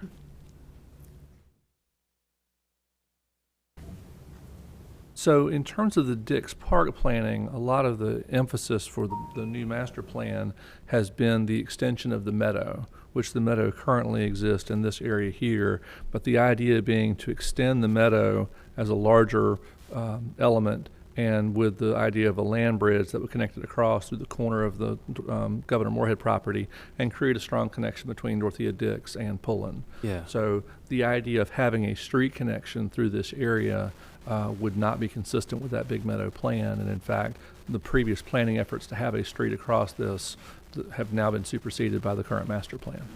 Okay. So no, there's no, the original plan was to take Blair Drive and connect it basically directly across. Yeah. That was the original plan. You may be thinking of the charrette that the architects held. Oh, maybe that's it. Yeah. With Microphone, please. the prison that property. If the prison went away, then what? And I think the idea was batted around to bring the road either over or under the railroad tracks. It wasn't clear which was viable, and then swing it around to Ash using part of the Moorhead property. But it's just was an idea. Yeah. Okay. Any further thoughts and comments at this time? All right. What is your pleasure? Do you want to vote today? Do you want to table it for 2 weeks and bring it back here? Do you want to send it to committee? And if we send it to committee, which one seems to be a good fit?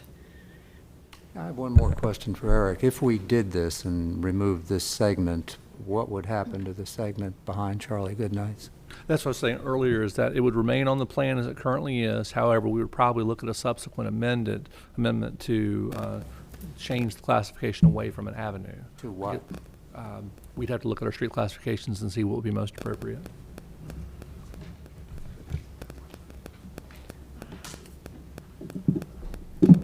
Well, I personally feel like I need a little time to absorb the materials that we've gotten today and the conversation. But I don't have a strong feeling about where we might want to continue to process this. I'd be happy to hold it for 2 weeks and bring it back here, or if any of you feel like you want to bring it into a committee, I'd be happy to send it to Committee of the Whole, Strategic Planning, or Transportation. If we're not comfortable voting today, I mean, it makes sense in transportation. Okay. I think, Thursday. yeah. All right. So we could help expedite. We can do 20 minutes on this, perhaps. Use your microphone, please. We can do 15, 20 minutes Okay. on this topic. It might All right. help. I mean, we'll have a couple days to think about it anyway. Right. Okay. So any objections to referring it to Transportation Committee? Okay. Then we don't need to take a vote to do that, do we? We're just, yeah. Jason? Yes. yes, please come forward. Committee agenda just went out while you guys were here, and that wasn't on the agenda. Ah. So it was published with the topics we discussed previously. So we can't do it. Can we amend it? I'm not sure of that, and I would lean on Travis and Ken to tell me if we could. I'm happy to do that, but it was sent out with Gov Delivery, made live in board docs. Yeah, I think it's Too late. too late to get it on this All meeting. right. It would have to wait to a subsequent When, meeting. when is strategic plan? Or would you prefer to get it in committee of the whole so we can move this quicker than having to wait a month for Quick. transportation? Quick. Yeah. So, We're hoping to solve all the issues of affordable housing in strategic plan. all right, so let's move this to committee of the whole for the end of the month. Okay. Because we can take it up there. I think we have time on the agenda and not hold this up until we have to wait for the next transportation committee a month from now. Does that work for everybody? All right, we'll see it in 2 weeks at committee of the whole. All right, thank you, guys.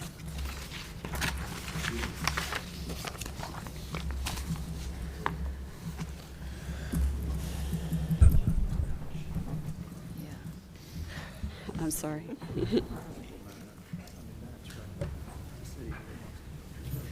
All right, moving on to TCZ 719 Park Lake Avenue.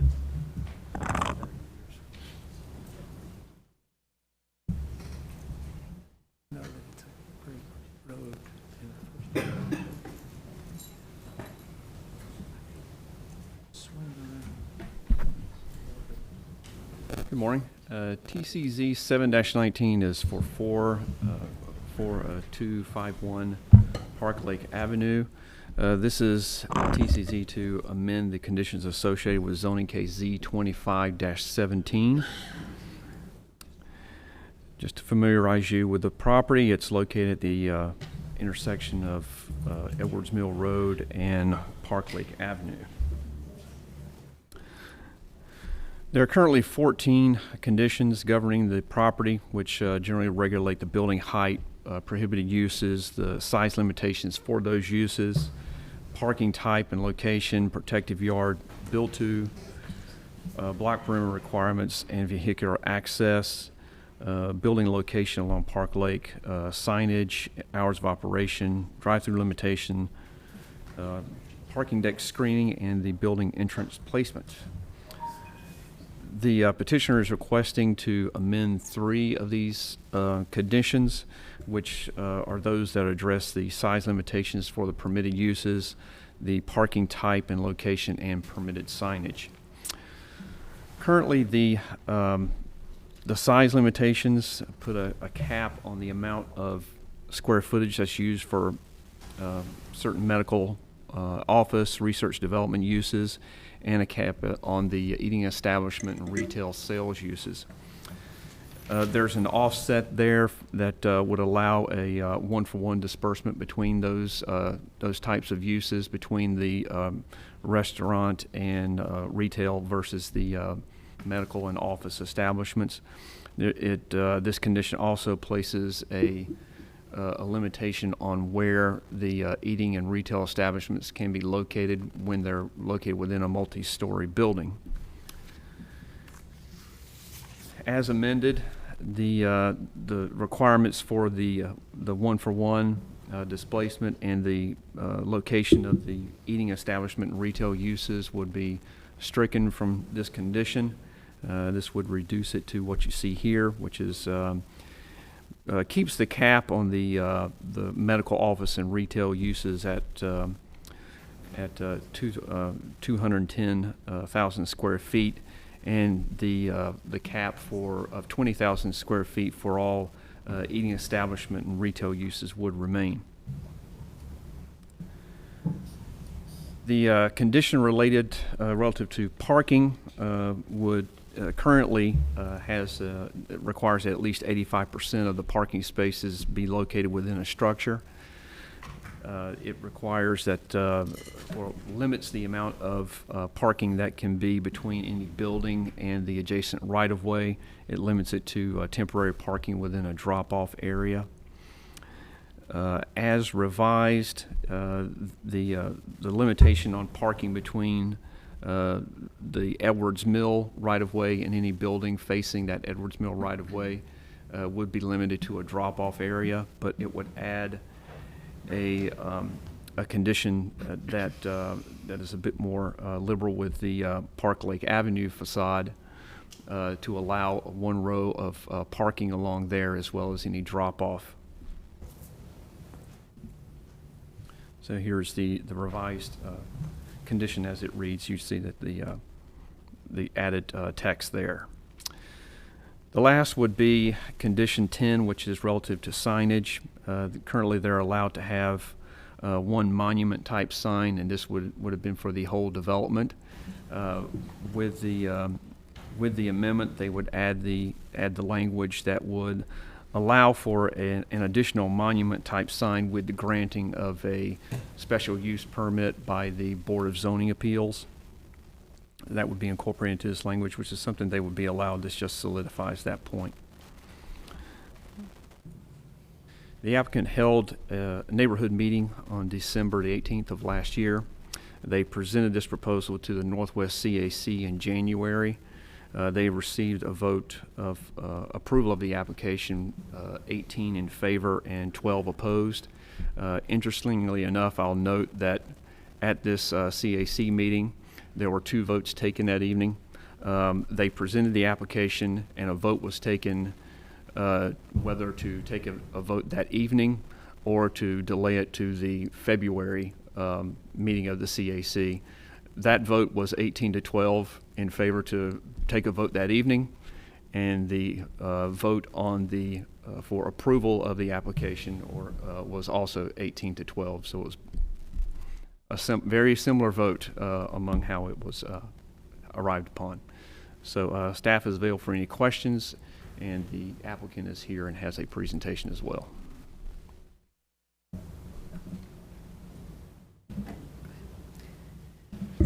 Questions for the staff? So other than objecting to voting that night, did anybody object to the substance of this? There were no serious concerns that were raised. I think most people that were there were generally in support of it. The ones that spoke on it spoke in favor of it. They seemed to like the benefit of having some eating options and retail options close to where some live and work. Thank you.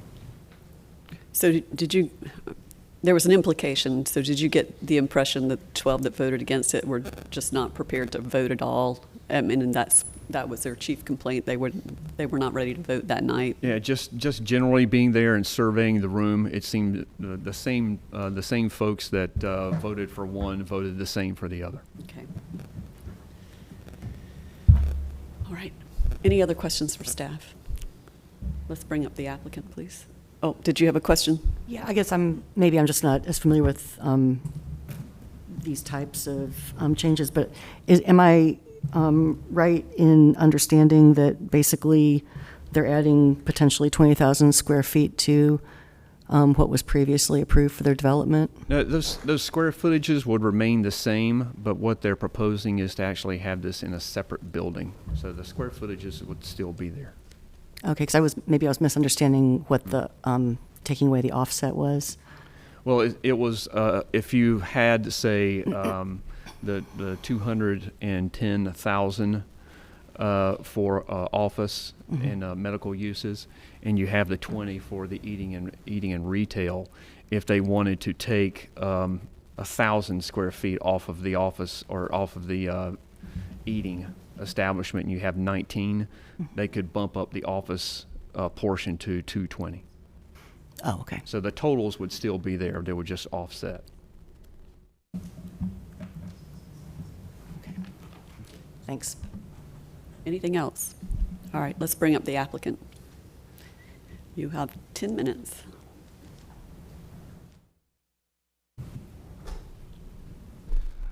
Good morning, Madam Chair, members of the Planning Commission. Chad Essig with Pointer Sproul, 301 Fayetteville Street, Suite 1900. Here this morning on behalf of Highwoods Properties, requesting these amendments to these zoning conditions for Z2517, which governs a vacant piece of land that Highwoods owns within the Glen Lake Office Park.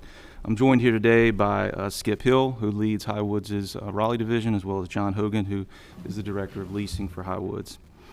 As Mark noted, the Glen Lake Office Park is just off Edwards Mill Road. I've highlighted here all of the parcels that comprise the Glen Lake Office Park. This is Edwards Mill Road that runs here, Glenwood Avenue, obviously Crabtree Valley Mall is here. Currently, the Glen Lake Office Park houses 5 buildings. The development dates back to 2000 when this office park began to be developed. Currently has over 750,000 square feet of office, and upon full built out, should have over 1 million square feet of office in this office park. At this point, though, the office park does not have any real retail or eating establishment uses within walking distance to serve the significant number of employees that work there. So, as Mark noted, as a part of that, to address that in 2017, Highwoods rezoned this parcel here that we're talking about today, this over 4-acre parcel at the corner of Edwards Mill and Park Lake, to accommodate 20,000 square feet of those retail and eating establishment uses to serve those needs.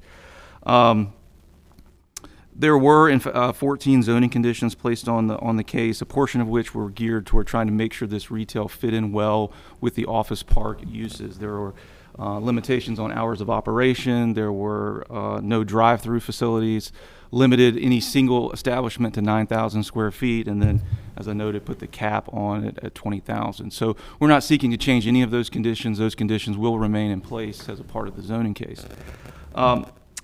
There are a few conditions that we want to tweak, and a couple that have proven a little bit problematic as we've gone to market with this project. The first one, as Mark noted, is condition 3, which requires this retail or eating establishments to be located in the ground floor of a multi-story building. The concerns there, in the office users that we've spoken to for this potential building have been looking at this building as a relocation opportunity where they need the entire building, including the first floor and the entire square footage of the building. They also have expressed some concerns about having those public uses on the ground floor, security and other reasons, that they really have looked at either whether it's one user or multiple users, really utilizing the entire office building. We've also spoken with retail and eating establishment users who have concerns about being in the ground floor of a building in an office park and not having the visibility to the other users in the office park for that walkability that you want to be able to get to those. Doesn't front on Edwards Mill Road, so you won't be able to see it from Edwards Mill Road. So those users, we want them to be successful. Highwoods has a lot invested in this office park, and so they really want whatever retail or eating establishment uses that go there to be successful and serve the entire office park, not just the one building on this lot. So I'll give you just to give you some these are conceptual renderings, but this helps kind of show you pulling that retail and eating establishment uses outside of the ground floor and putting them along Park Lake, which really would activate Park Lake and really, we think, make that a much more viable uses along there. So as you can see from this, the other condition that we're seeking to change as a part of the zoning conditions, there was no frontage placed on the rezoning, but there were a number of conditions that tried to address urban form. So there is no, as Mark mentioned, there is no parking allowed between Edwards Mill and the office building that will go there. What we would like to do is be able to have a single row of parking in front of these retail and eating establishment uses, such that folks that are coming in to get a sandwich or coming in quickly can park and not have to park in the parking deck in order to do so. And we think that's still consistent with the urban form in this area, and I think staff agrees that allowing that single bay of parking remains consistent with urban form. The change to the condition regarding signage essentially is just a clarifying change. So under the UDO currently, if you have multiple street frontages, and this one has, well, excuse me, if you have double street frontage, you can get a special use permit for an additional signage.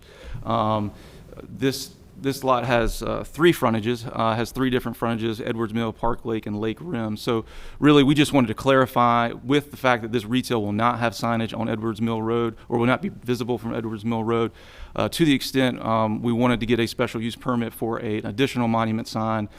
We would be limiting it to the size that's consistent in the park and the size that we agreed to in the prior zoning conditions. So that was really just a clarification of that condition. So here are just a few more conceptual renderings that kind of give you an idea of what it would look like to pull that retail and eating establishment uses out along Park Lake.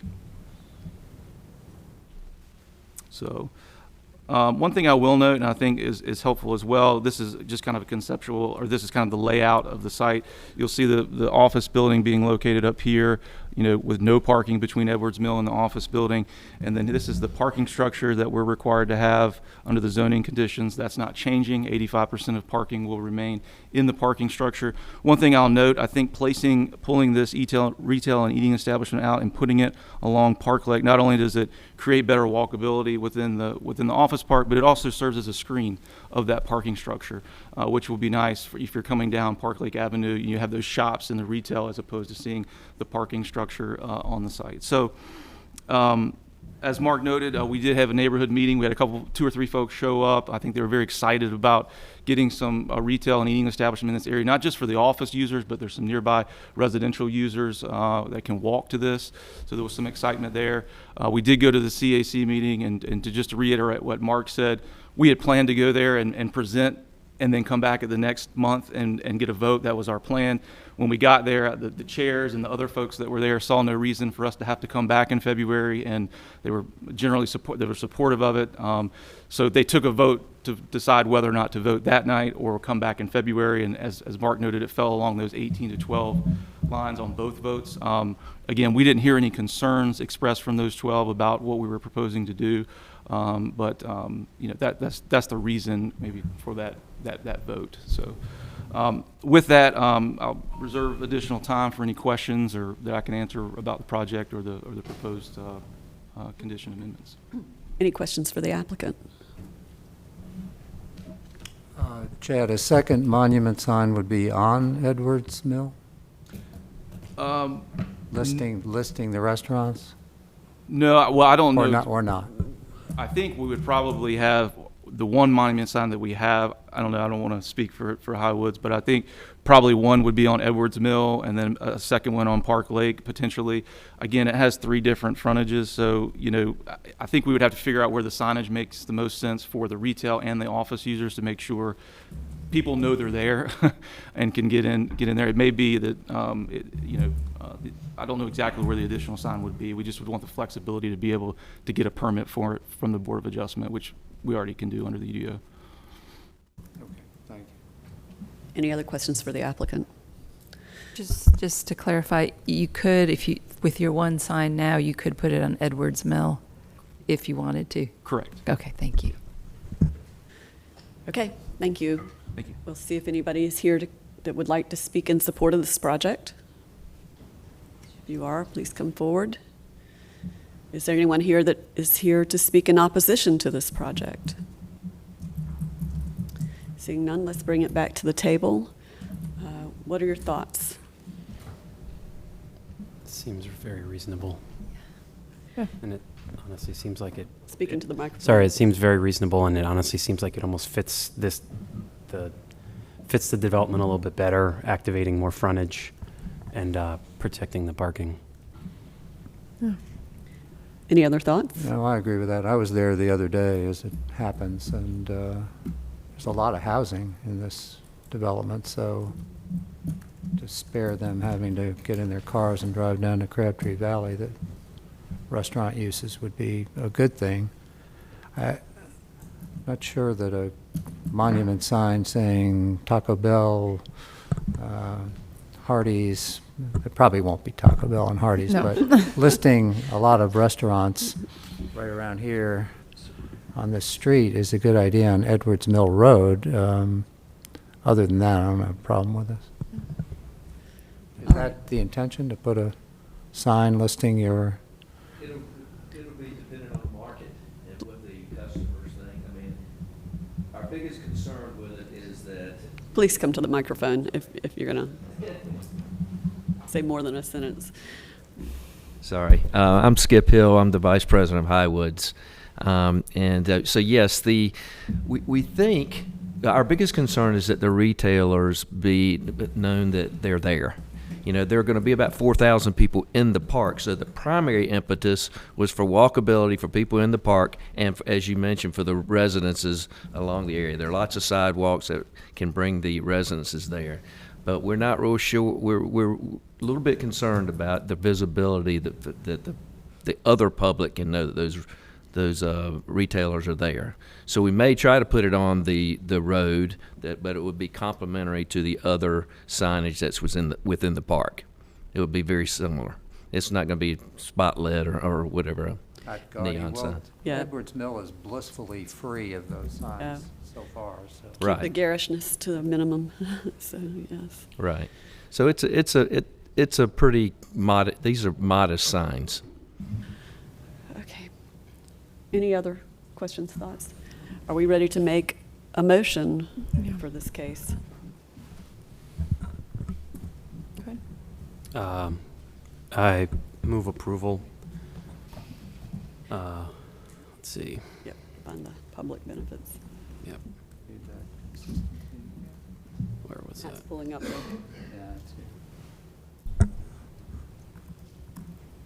And how did I lose it? Sorry, I'm slow today.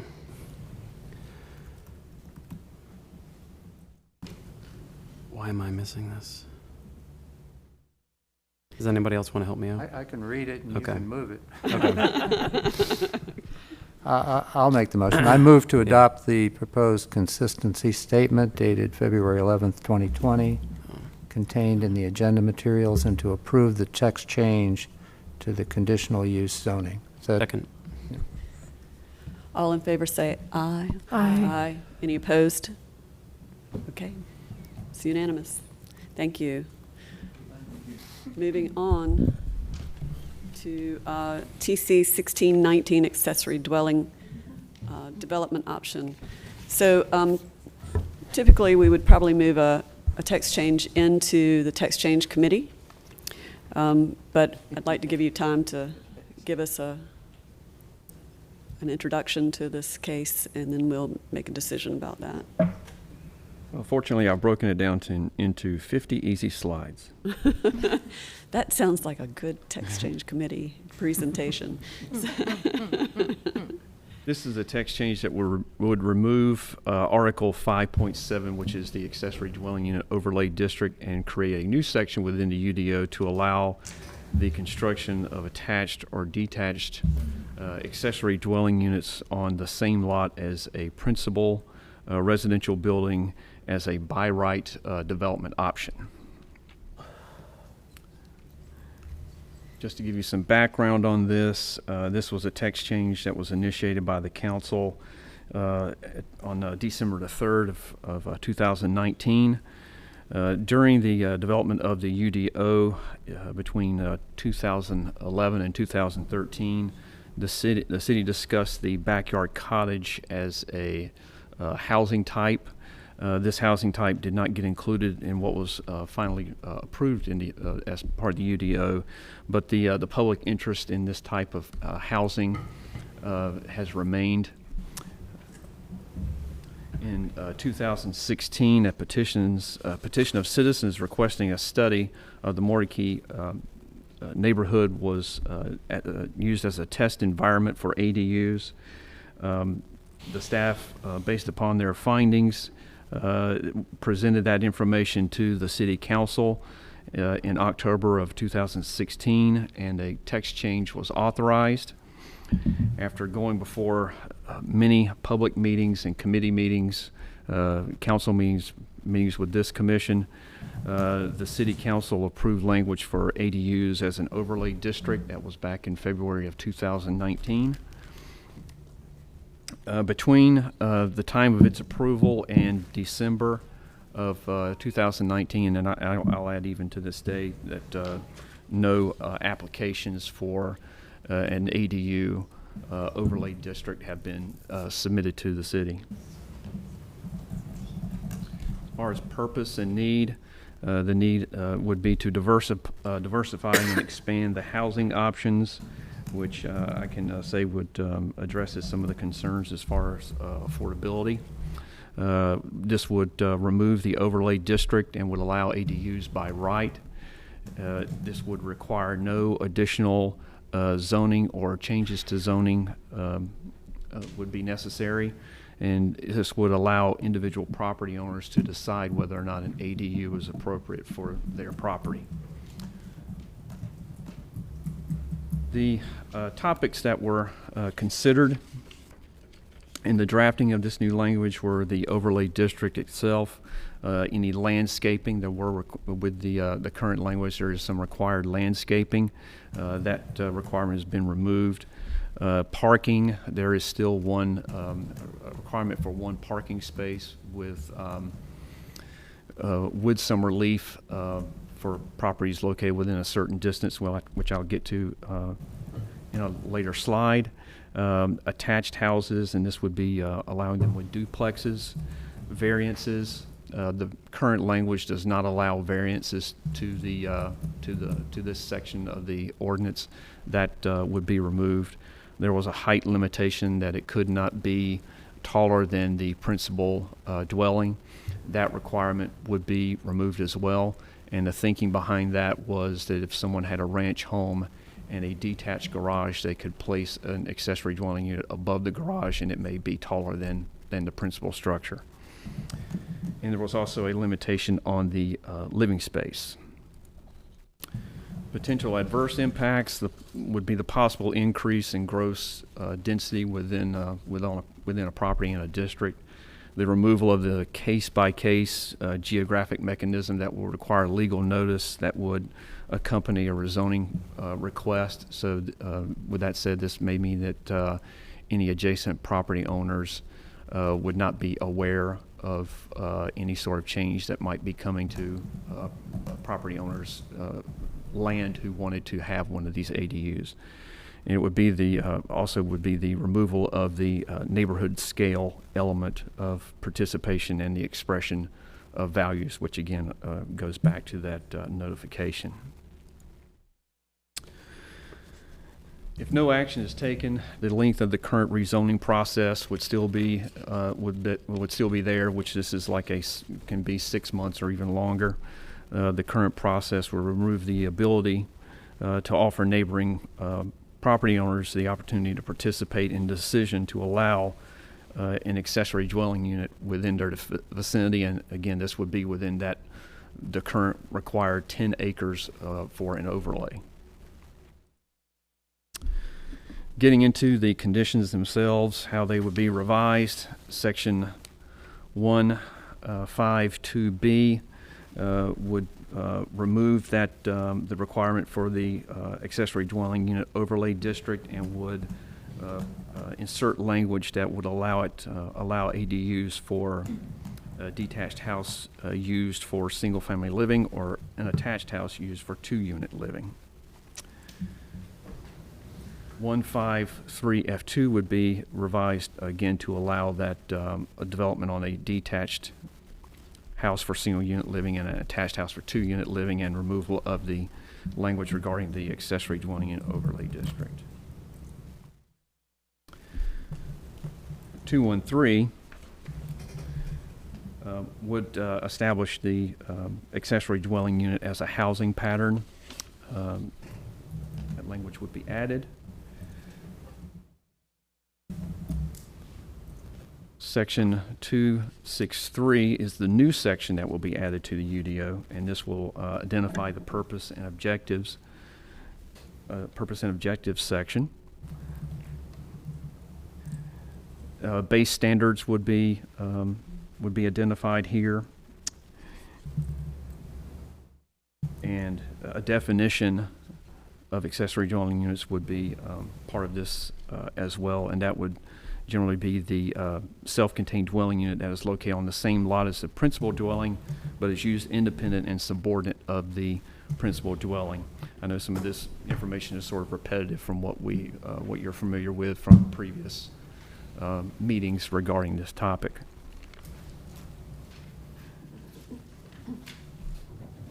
This would establish regulations for these accessory dwelling units. And to go through those, it would be located on the same lot as the principal dwelling, which may be attached or detached, and would have to meet the following. When attached or internal, the living space of the accessory dwelling unit can be no more than 50% of the gross floor area of the total principal dwelling, and shall meet the principal structure setbacks. When it's detached, it will be constructed on a permanent foundation and not a movable structure such as a trailer or mobile home type thing. There would be no more than one ADU permitted on a lot. An ADU would not be allowed within a cottage court type development, and ADUs could be occupied by 2 adults with no limitation on minors. If attached or internal, it would have a separate entrance from the principal dwelling. It would be accessed by a separate external entrance. It could not be sold apart from the principal dwelling unit. It could not be used for overnight lodging, and it could not be used as a live-work unit. Any exterior lighting would have to meet the standards of the UDO, and it would have to meet all relevant standards and requirements for accessory uses and structures that are provided in Article 6.7. There would be, again, this, let's see, in 511G, the accessory dwelling unit overlay district would be removed, and the parking table would be revised accordingly. In section 714, there would be a relief mechanism, which I had mentioned earlier, for the parking standards, and this would be that no parking would be required for an accessory dwelling unit with a main entrance that lies 1,320 feet from an operating transit stop, with service from 6 a.m. to 8 p.m. with intervals that are 15 minutes during peak commute hours. And lastly, again, the definition for accessory dwelling unit will be added to our defined terms, and we went through this briefly earlier, but again, that's a definition that's somewhat familiar with everyone here. With that, I will take any questions. So before we do questions, I think perhaps if we're going to refer this to text change, that would be a good place for questions. So unless there are folks here who won't be at text change committee meeting next week who would like to ask questions at this time. Mr. Mann, are you ready to set this in the text change committee? Okay, all right. So let's go ahead and refer this to text change, and we'll stop here with this case and move on and save the questions and further conversation for that meeting. We can get into next week's text change committee, right? The 18th. The agenda hasn't been published. Right, so I think we can get into that. Okay. All right, thanks. I'd like to ask, before we get too far, are there any other items on the text change? There's one other item on text change. So, okay. But we can look again at the pending items. I think there was just one we referred last time to the text change committee. Okay. All right, so moving on to the next case, Z417 Valentine Drive.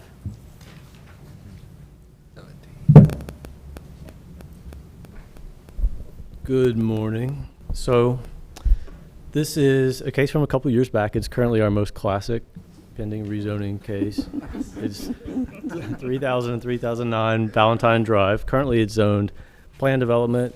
It was initially part of a larger plan development. Some pieces, as we've seen in other cases throughout the city, have been rezoned. The request is to rezone this particular piece. It has already been developed. Of course, the rezoning would allow anything, but I believe the intent is some revisions to the existing development and building. So it's 2.4 acres. Conditions largely would restrict any new development or changes to what's already there. I'll talk a little bit more about the small ways in which this would vary the existing zoning created by the PD. A little bit of history of how this got back to your agenda today. This is probably more of an academic history than a popular history, so I'll go through it pretty quickly. It came to you in 2017. The Planning Commission, a few of you were on the commission at the time, recommended unanimously in favor of approving this. Went to council. Council had a public hearing. However, the conditions that had been revised during the process, the signature was not provided. So council paused and ultimately referred it back in order for that to be sorted out. The applicant can talk, if needed, a little bit more about that. It was not necessarily something germane to the rezoning itself, but it did hold it up from being approved. Conditions now have been signed by representatives of the two property owners with interests in the property, so it can move forward again. Adjacent zoning to the south, you've got NC State and also east and west in parts as well. A lot of OX on the university campus, and then to the north along Hillsborough, NX, 5 stories, a lot of retail and residential there. That's what it looks like.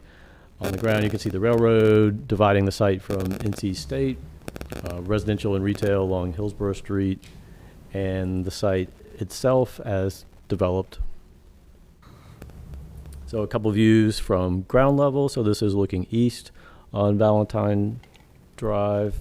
This is looking into the interior of the site. Note the courtyard. This is one thing that potentially could be altered somewhat by the rezoning. And then looking back towards the west, also on Valentine Drive. So the conditions that have been proposed, and again, the request is for RX, residential mixed use, 12 stories. So a few uses that otherwise would be allowed in RX have been prohibited. RX inherently limits most uses, most commercial uses, and then retail or restaurant uses are limited square footage. It limits the height to 11 stories and 110 feet existing structure being accommodated there. Limits number of units to what is allowed by the existing PD as 300 dwelling units. I believe as built, it's a little bit less than that. And 1,000 square feet of retail, 3,000 square feet of office. Those are below the RX limits for those uses. Would provide for covered bicycle storage for at least 30 bicycles. If you've ever been by the property, you'll see there's very high demand for bicycle parking in the area, so this accommodates that. Just a few differences between, and there are very few, between the existing and proposed, and I already touched on a few. So the number of units is the same. The existing zoning actually requires a certain amount of office and retail, and this should be 3,000 square feet of office proposed and 1,000 square feet of retail. So a little bit less retail, and it does not necessarily have to be required, but can be. The courtyard is as built as you've seen, and I have another photo that shows that. That was very specifically laid out in the site plan that was part of the master plan, so it's part of the zoning. The courtyard could be altered then. However, there still is a requirement by code for a 10% amenity area, and as a practical matter, it would be difficult to revise that courtyard because there are units fronting along it. And then slight changes to the setbacks, which would be just aligned with typical RX setbacks. So this is illustrating, again, the courtyard. The only difference, again, is that the plan was very specific about the shape of the courtyard. I believe there's an intent to revise the entrance, which would require rezoning here. So very little to point out in terms of carbon emissions. It is much more walkable and transit served than the city as a whole. While this would not necessarily add entitlement, certainly supports that continuing high-density residential use. So very consistent with the intent of this analysis. Same with housing options. Certainly provides a lot of housing options in the area. In terms of affordability, doesn't increase the supply directly, but by allowing for improvements to the site, certainly supports that high level of density in the area. It's consistent with the future land use map. Most of the map designates the property as high density residential. There's a small piece, most of it is on the street of neighborhood mixed use, but overall very consistent clearly with the intent of the map here. There's no specific urban form guidance that's applicable. Several consistent policies dealing with the map, conditions, student-oriented housing, incorporating bicycle and pedestrian improvements. That's the condition about the bicycle parking. consistent overall with the plan and the future land use map, and there are no outstanding issues. I'm happy to take any questions that y'all have. Any questions for staff? All right, let's bring up the applicant. Good morning, Mac Paul, Morningstar Law, 421 Fayetteville Street. Here with Angie Raleigh with Capstone Development. I'll be brief. This really is an effort to match what's on the ground today, but as context, 20 years ago, there was a small area plan developed for this area of Hillsborough Street. At that time, Hillsborough Street was dead. There was nothing going on, and the city was trying to encourage redevelopment, more urban type of development. So this was really one of the first areas the city envisioned that. So that led to a master plan that had a lot of very detailed elements about amounts of square footage and types of uses. And this was the first project built about 10 years ago, and it was envisioned as student housing. It was built as a student housing. There was some question about what would take place between this building and Hillsborough Street. There were 3 phases of that master plan, but it was built. It's fully leased. And then a few years later, Stanhope Apartments came along. And when that project was done, the developer terminated the master plan as it related just to Stanhope Apartments. And now we have another project coming in where the Lulu site was. And with all the development around there, everyone's trying to up their game. And, that led to some conversations. Angie's responsible for making sure this amenity is really attractive to the students. So they wanted to start activating the courtyard and doing some improvements. And as we started talking to staff about that, we realized there are a couple of aspects of the master plan. In particular, there was a requirement of retail in a corner space that they had not been able to lease, get anyone in there to lease it, and they wanted to put their leasing offices there, and the city basically said, you got to rezone it just to do that. So that started a conversation, started this process, and as we got into it, I'm sure Jason's going to be sad not to hear from me every 2 months about what the heck's going on with this case.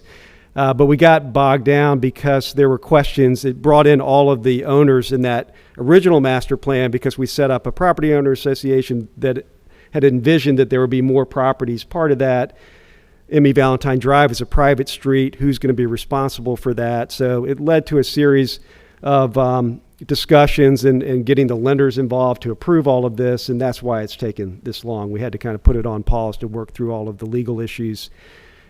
So again, we were really trying to match what's on the ground other than, we're putting leasing space into a formerly designated retail area, but otherwise just trying to match from a zoning standpoint what's built. We did have at the planning, at the CAC, when we went there, and again, that was several years ago, we went back last week.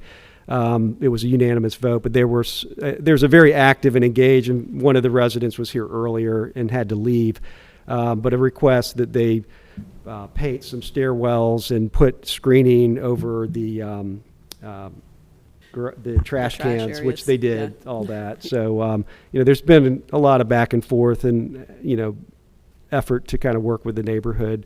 They have a lot of construction going on there. That's their big concern right now is routing of trucks and circulation.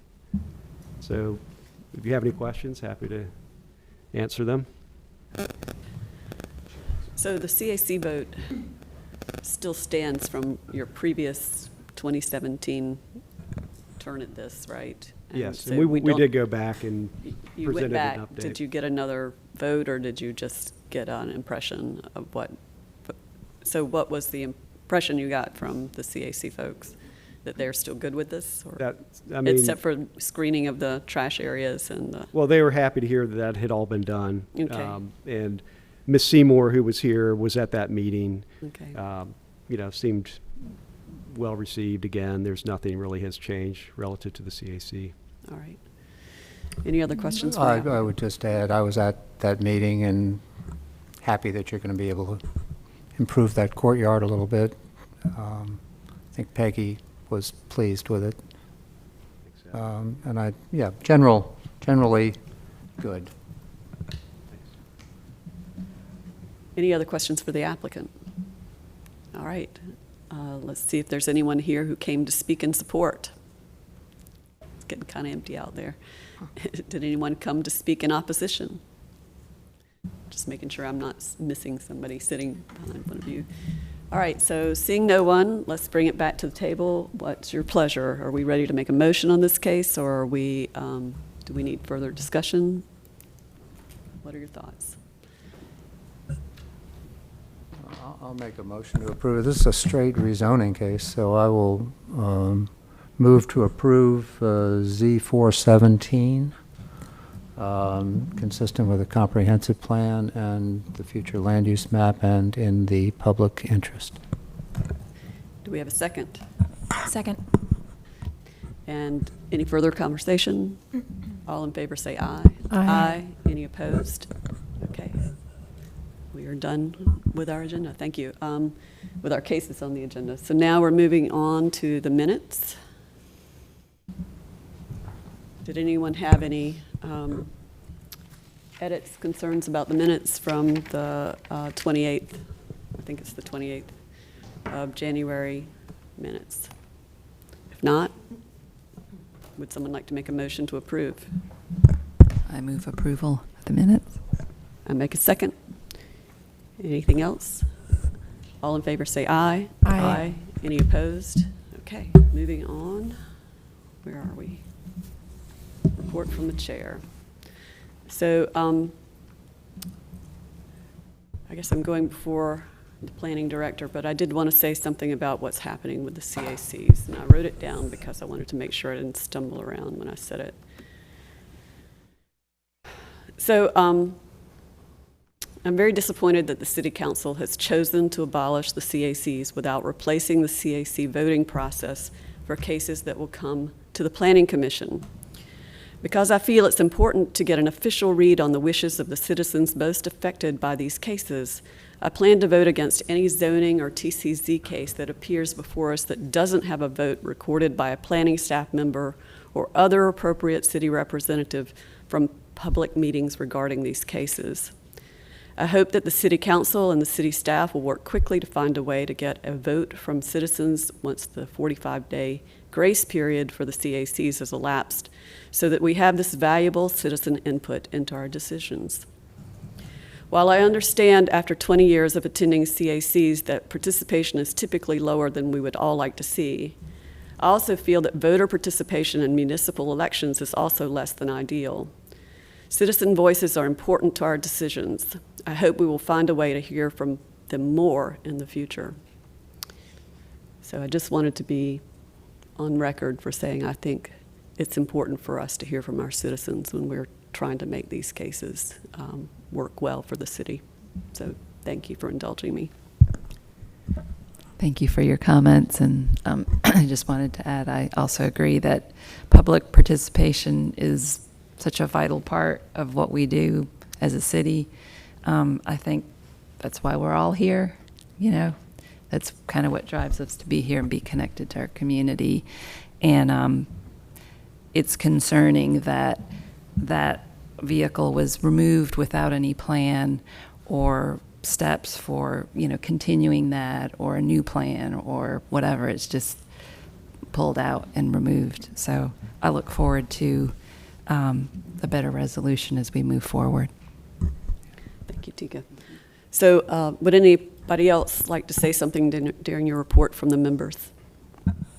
I did have a question for staff on with the, now that the city is going to disband the CACs, there is some 45-day period, which I guess has already begun. Mm-hmm. How is that going to change our procedures during that interim time period, Well, if at all? I'll provide a little bit of some direction is forthcoming from City Council, but essentially during that period, if a case goes to a CAC and there is a vote, staff will report it as per normal. Once that clock is run out and cases are not showing up at CACs and there is no vote, then we will not be reporting that. There is a text change pending authorized by council to call for, in many zoning cases, a second neighborhood meeting and to expand the notice radius. So I think the thought is that that second meeting would fulfill some of the functions that the CAC meeting was fulfilling, except it would be targeted more to people within a certain radius of it as opposed to the entirety of a CAC. They have with response to the conduct of those meetings, I think is something that is discussed in the text change in terms of what kind of documentation is to be provided. An option would be that a vote be at that meeting. At the very least, I believe is currently instructed, there would be a report out of all the issues discussed at the meeting that would be part of the agenda packet, and the timing for that meeting would occur such that you would have it, the report from it, when the case first appeared on your agenda. So it would happen within that window of a submittal of a case to staff, some initial staff analysis, but before it was put into the public, noticed as an agenda item on the Planning Commission agenda. So is that a text change that will be coming to us? Yes, And fairly trying soon, to as a matter of. expedite that quickly, since we have 40 You'll probably days. see it in 2 weeks. Yeah. Okay, Right. so we would want to move on that quickly. But I don't know whether there's any discussion in that about actually having city staff at that second neighborhood meeting to record a vote. I think that's really important to have a third party there that's an official from the city. So if that's not currently in the text change and can be considered between now and then, that would be useful to me, because I'm certainly going to request it when it comes to us, because I think having a third party in the room is important. Okay, so staff will be delivering a text change to you consistent with what was authorized by council, and as part of your review, Okay. this body can make recommendations for changes to it. Okay, at that point, I'll make that recommendation then. So the forthcoming text change, is the notice within 500 feet? Is that the? Notice is currently 500 feet. Direction received was to expand that to 1,000. 1,000? 1,000 feet. For the second meeting. Right. And the time frame from submittal to that meeting to arrival here is what? That's the challenge we're working on, and Right. we've got a meeting this afternoon to try to further clarify that language. The current draft that we're bouncing around indicates the meeting should occur after 30 days, or no sooner than 30 days after submittal of the request. That gives staff time to do their preliminary review and get it back to the applicant. If I say anything wrong, Travis, kick me. Right. But then there's a short window of opportunity for them to get that information, have the meeting, notice the meeting, have the meeting, and get a report to the city before the 45-day time deadline to get the case in front of the planning. So that would still obtain application 45 days later, we see it. Right now, that's not being changed, or it's not suggested to be changed. So we're trying to fit it all in there, but that's part of our discussion this afternoon, I think. So I would like to suggest, and this may be a topic for our retreat, that given the elimination of the CAC vote and 2 meetings of consideration, that when we receive a case, we do it at a meeting at night, so that the public can be here and express themselves directly to us, and we to them. That doesn't happen much now, because at 9 in the morning, only a handful of people are able to be here. And then some of them have to leave, like we just had that example. I have seen many, many times comfort levels with zoning applications improved greatly through the CAC process. And I think the CAC process helps people understand what our zoning is and what our comp plan is. And I, too, share the disappointment at the elimination of the CACs. I hope they will actually endure in some form, because people, ordinary folks who have lives to live, do not normally know much about our zoning rules, know very little about our comp plan goals. And the CACs were a way, if they wanted to know something, to come and be educated about that. And I think been going to CAC meetings for 20 years. They educated me, and I've seen many people, for example, the woman who came and said, I don't understand why they're applying for R10 when what they really ought to have is R6. And it's just a funky aspect of our code that you can't build townhouses with R6. So don't know whether she left understanding that. I know I didn't understand it for quite a while. That's so, another text change that's coming your way. Yes. Yeah. That's coming at you. Well, I think that'd be a useful text change. That'll be very helpful. Anyway, I would like to suggest that we meet at night to receive first, the first public hearing on zoning applications. If I may add to that, it was something along the lines of our last meeting when a woman came and was talking about having her comments noted as a part of the record. I think it would also be helpful, how to put this in, is if there's already known that something has been withdrawn or postponed before the meeting, to also notify the public because they've taken their time to come. Sure. You know, and if the applicant knows not to come, we should give the same respect to citizens. So Yeah. having some vehicle of communicating that. That has been an issue for me. I've been trying to catch people as they come in the morning and let them know that that's the case, because a lot of times we're getting them the night before, like last Right. night. So it's hard to get out that Well, if it's, information. Yeah. I get that, but if it's some kind of vehicle, if it's, again, if it's 8 o'clock in the morning, there's something can't be done, but if it's at night, maybe a place where they can reference if it's been pulled, so they know, say, by 8 o'clock in the morning. Good point. Yep. So I think building on that, I think that, you know, it's at least my hope that the idea of a much more elevated community and citizen engagement process, department experience, vehicles, et cetera, is that all of this is really good input. I think that hopefully, it's my hope, we'll see what happens, but that a lot of these elements that have been left behind and that haven't been opportunities in the past will be opportunities in the future. And so I know personally, I'm hopeful that this actually elevates our whole offering and citizen interface, just from a lot of other communities I've worked in on citizen-led and developer-led projects. Like, we are incredibly deficient. And so I do think that this opens up the possibility of there being a much more robust offering. And so that's my hope through this process, albeit I understand it is a blunt object right now. But Right. It's quite blunt. And understandable, and also being sensitive that everything is in a creative state right now, but just sitting here and what I see directly, that would have an immediate impact on what we can do. So highlighting that, taking the opportunity to highlight that. Thank you. Any other reports from the members? So thank you for all the input. I think these are going to be great topics for us to pick up at the retreat. Speaking of the retreat, I think March 6th turned into the time. So have we announced that specifically as when we're going to do it?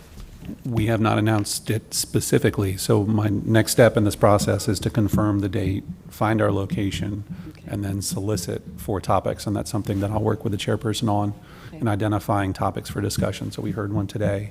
We'll make sure we start the list with that. Yeah. But if you have ideas for what you would like to discuss, please send them to the chairperson and myself, and then we'll come up with a final agenda for the meeting. Keep in mind, we're only going to have about 3 hours. There will be a few topics that staff will want to discuss as well, so we'll just have to figure out our priorities in scheduling our discussion items. Madam Chair, do we want to talk about moving to a partially nighttime schedule, or perhaps completely? I have actually inquired about... Before the... Yeah. We're I've now- actually inquired about trying to get this room at night, and maybe you can speak to the issues to getting this room scheduled at night, because Janitha has investigated that for us. Yeah, and I can answer that question as well. Obviously, this meeting space is perfect for us because we've got microphones, we've got cameras, and we've got a large gallery for folks to attend. Unfortunately, the success is also spread amongst many other committees and city council, so finding free time in this room is challenging at best. So again, I think And that's a then- good topic for us at our Right. retreat, is to try to figure that out. And Just then something- finding I'm sorry, a timing that works well for getting our decisions heard at city council the next week. So that always seems Right. to be part of the coordination issue that we're dealing with, so. That's right. Just a thought to consider, since our CAC has been disbanded, they use this room the third Wednesday of the month, so maybe that's something to consider. Yeah, that's good information to have. So perhaps that would be an option. But that would actually throw us out of our second and fourth week full meetings. So we'll have to. When the space was. I Okay. know. Maybe somebody else can shift into that slot and we can get it.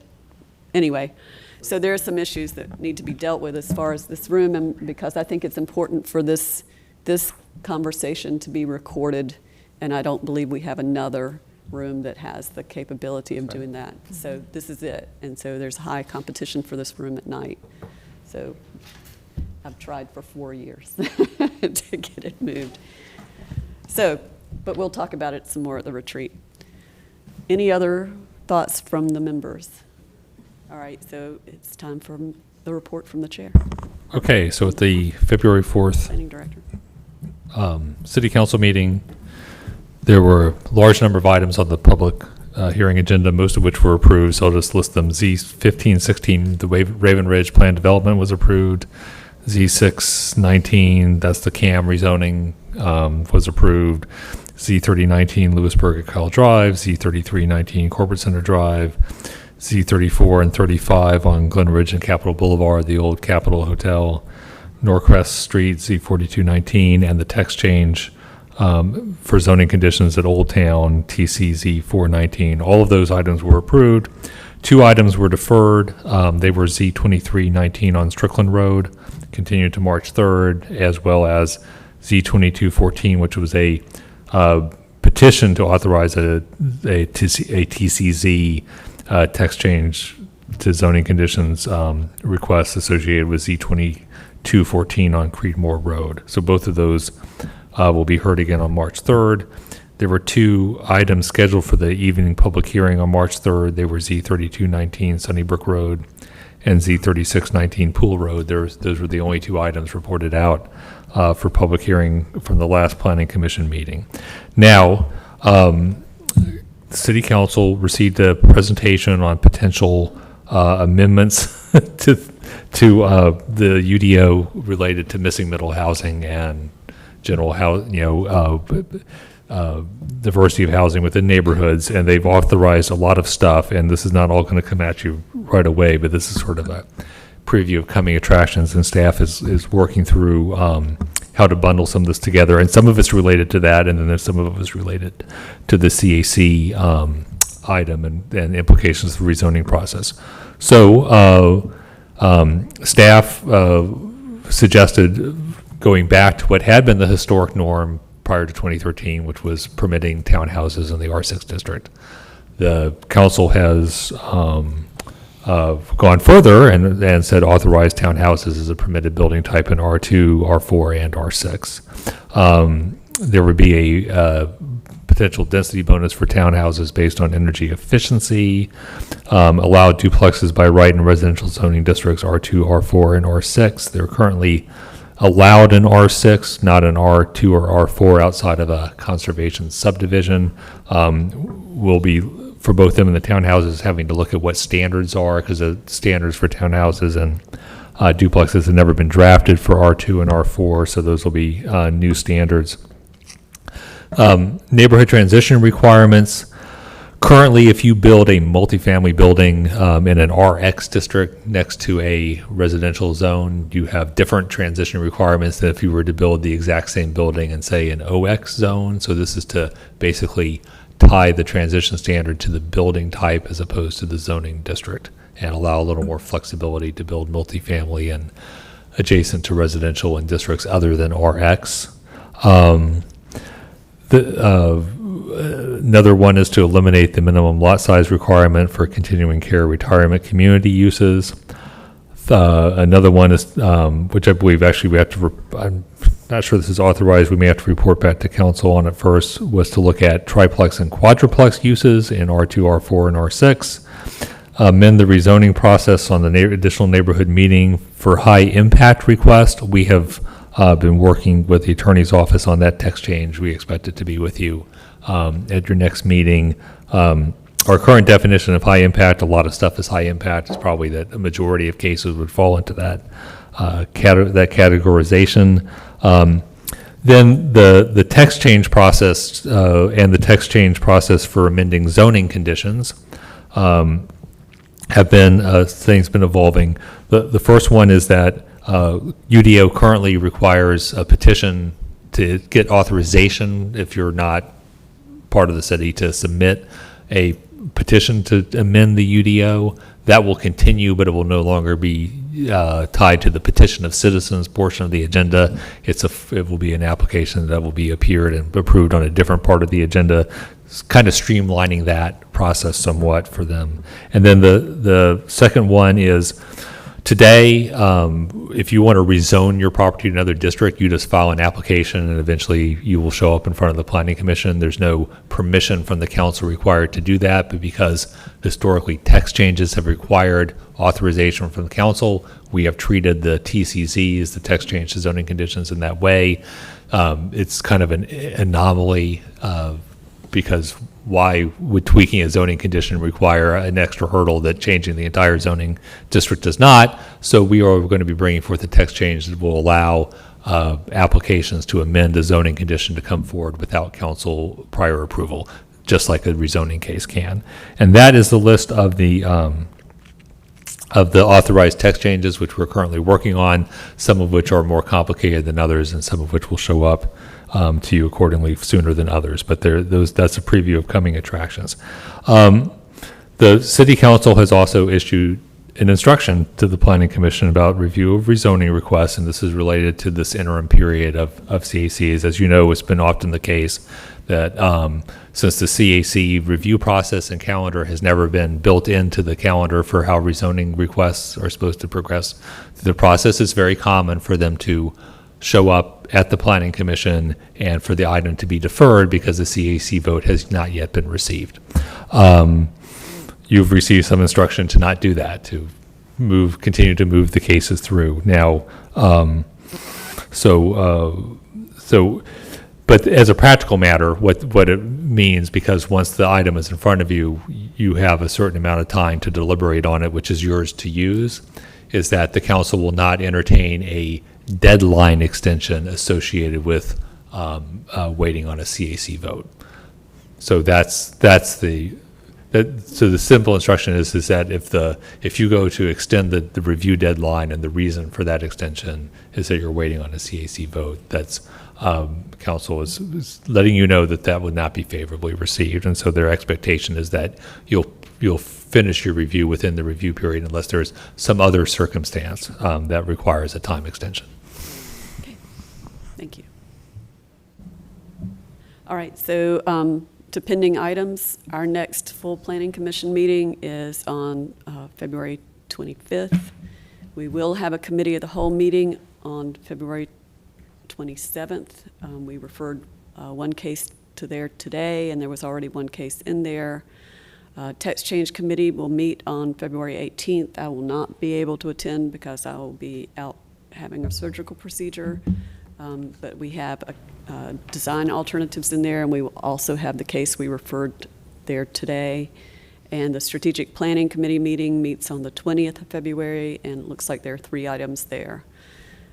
Transportation Committee meets on the 11th, and there's 1 item in there as far as I can tell. So I think everybody... What was text change again? Can you give the rundown? Text change is the 18th of February, and there are 2 cases in there. Strategic Planning Committee is the 20th. This is in your pending items, so you can look in pending items on the agenda. So text change is the 18th, strategic planning is the 20th, transportation is the 11th. Is it the 13th or is it today? Which one? It says 11th here, so maybe there's a mistake in the calendar. Yeah, it says February 11th, so good point, it's not today. So there's a mistake in our pending items. So those are the upcoming meetings for February. I do have one note. I'll actually be out of town next week, Mhm. and you're not going to be. So we may not have We a may text, not have quorum. text change quorum. So that, there are 5 members, so if they have 3, they can move forward. So who are the other 2? So, all right, so are all 3 of you going to be available on the 18th at 4 o'clock? Okay, all right. So you should be able to go forward with those. Yeah, I'll send out a note a couple days before, like an email. Okay. We can make it then. If All it's right. vote canceled. All right. Any other questions about the upcoming meetings? All right, with that, I believe, unless there's something else, we're adjourned.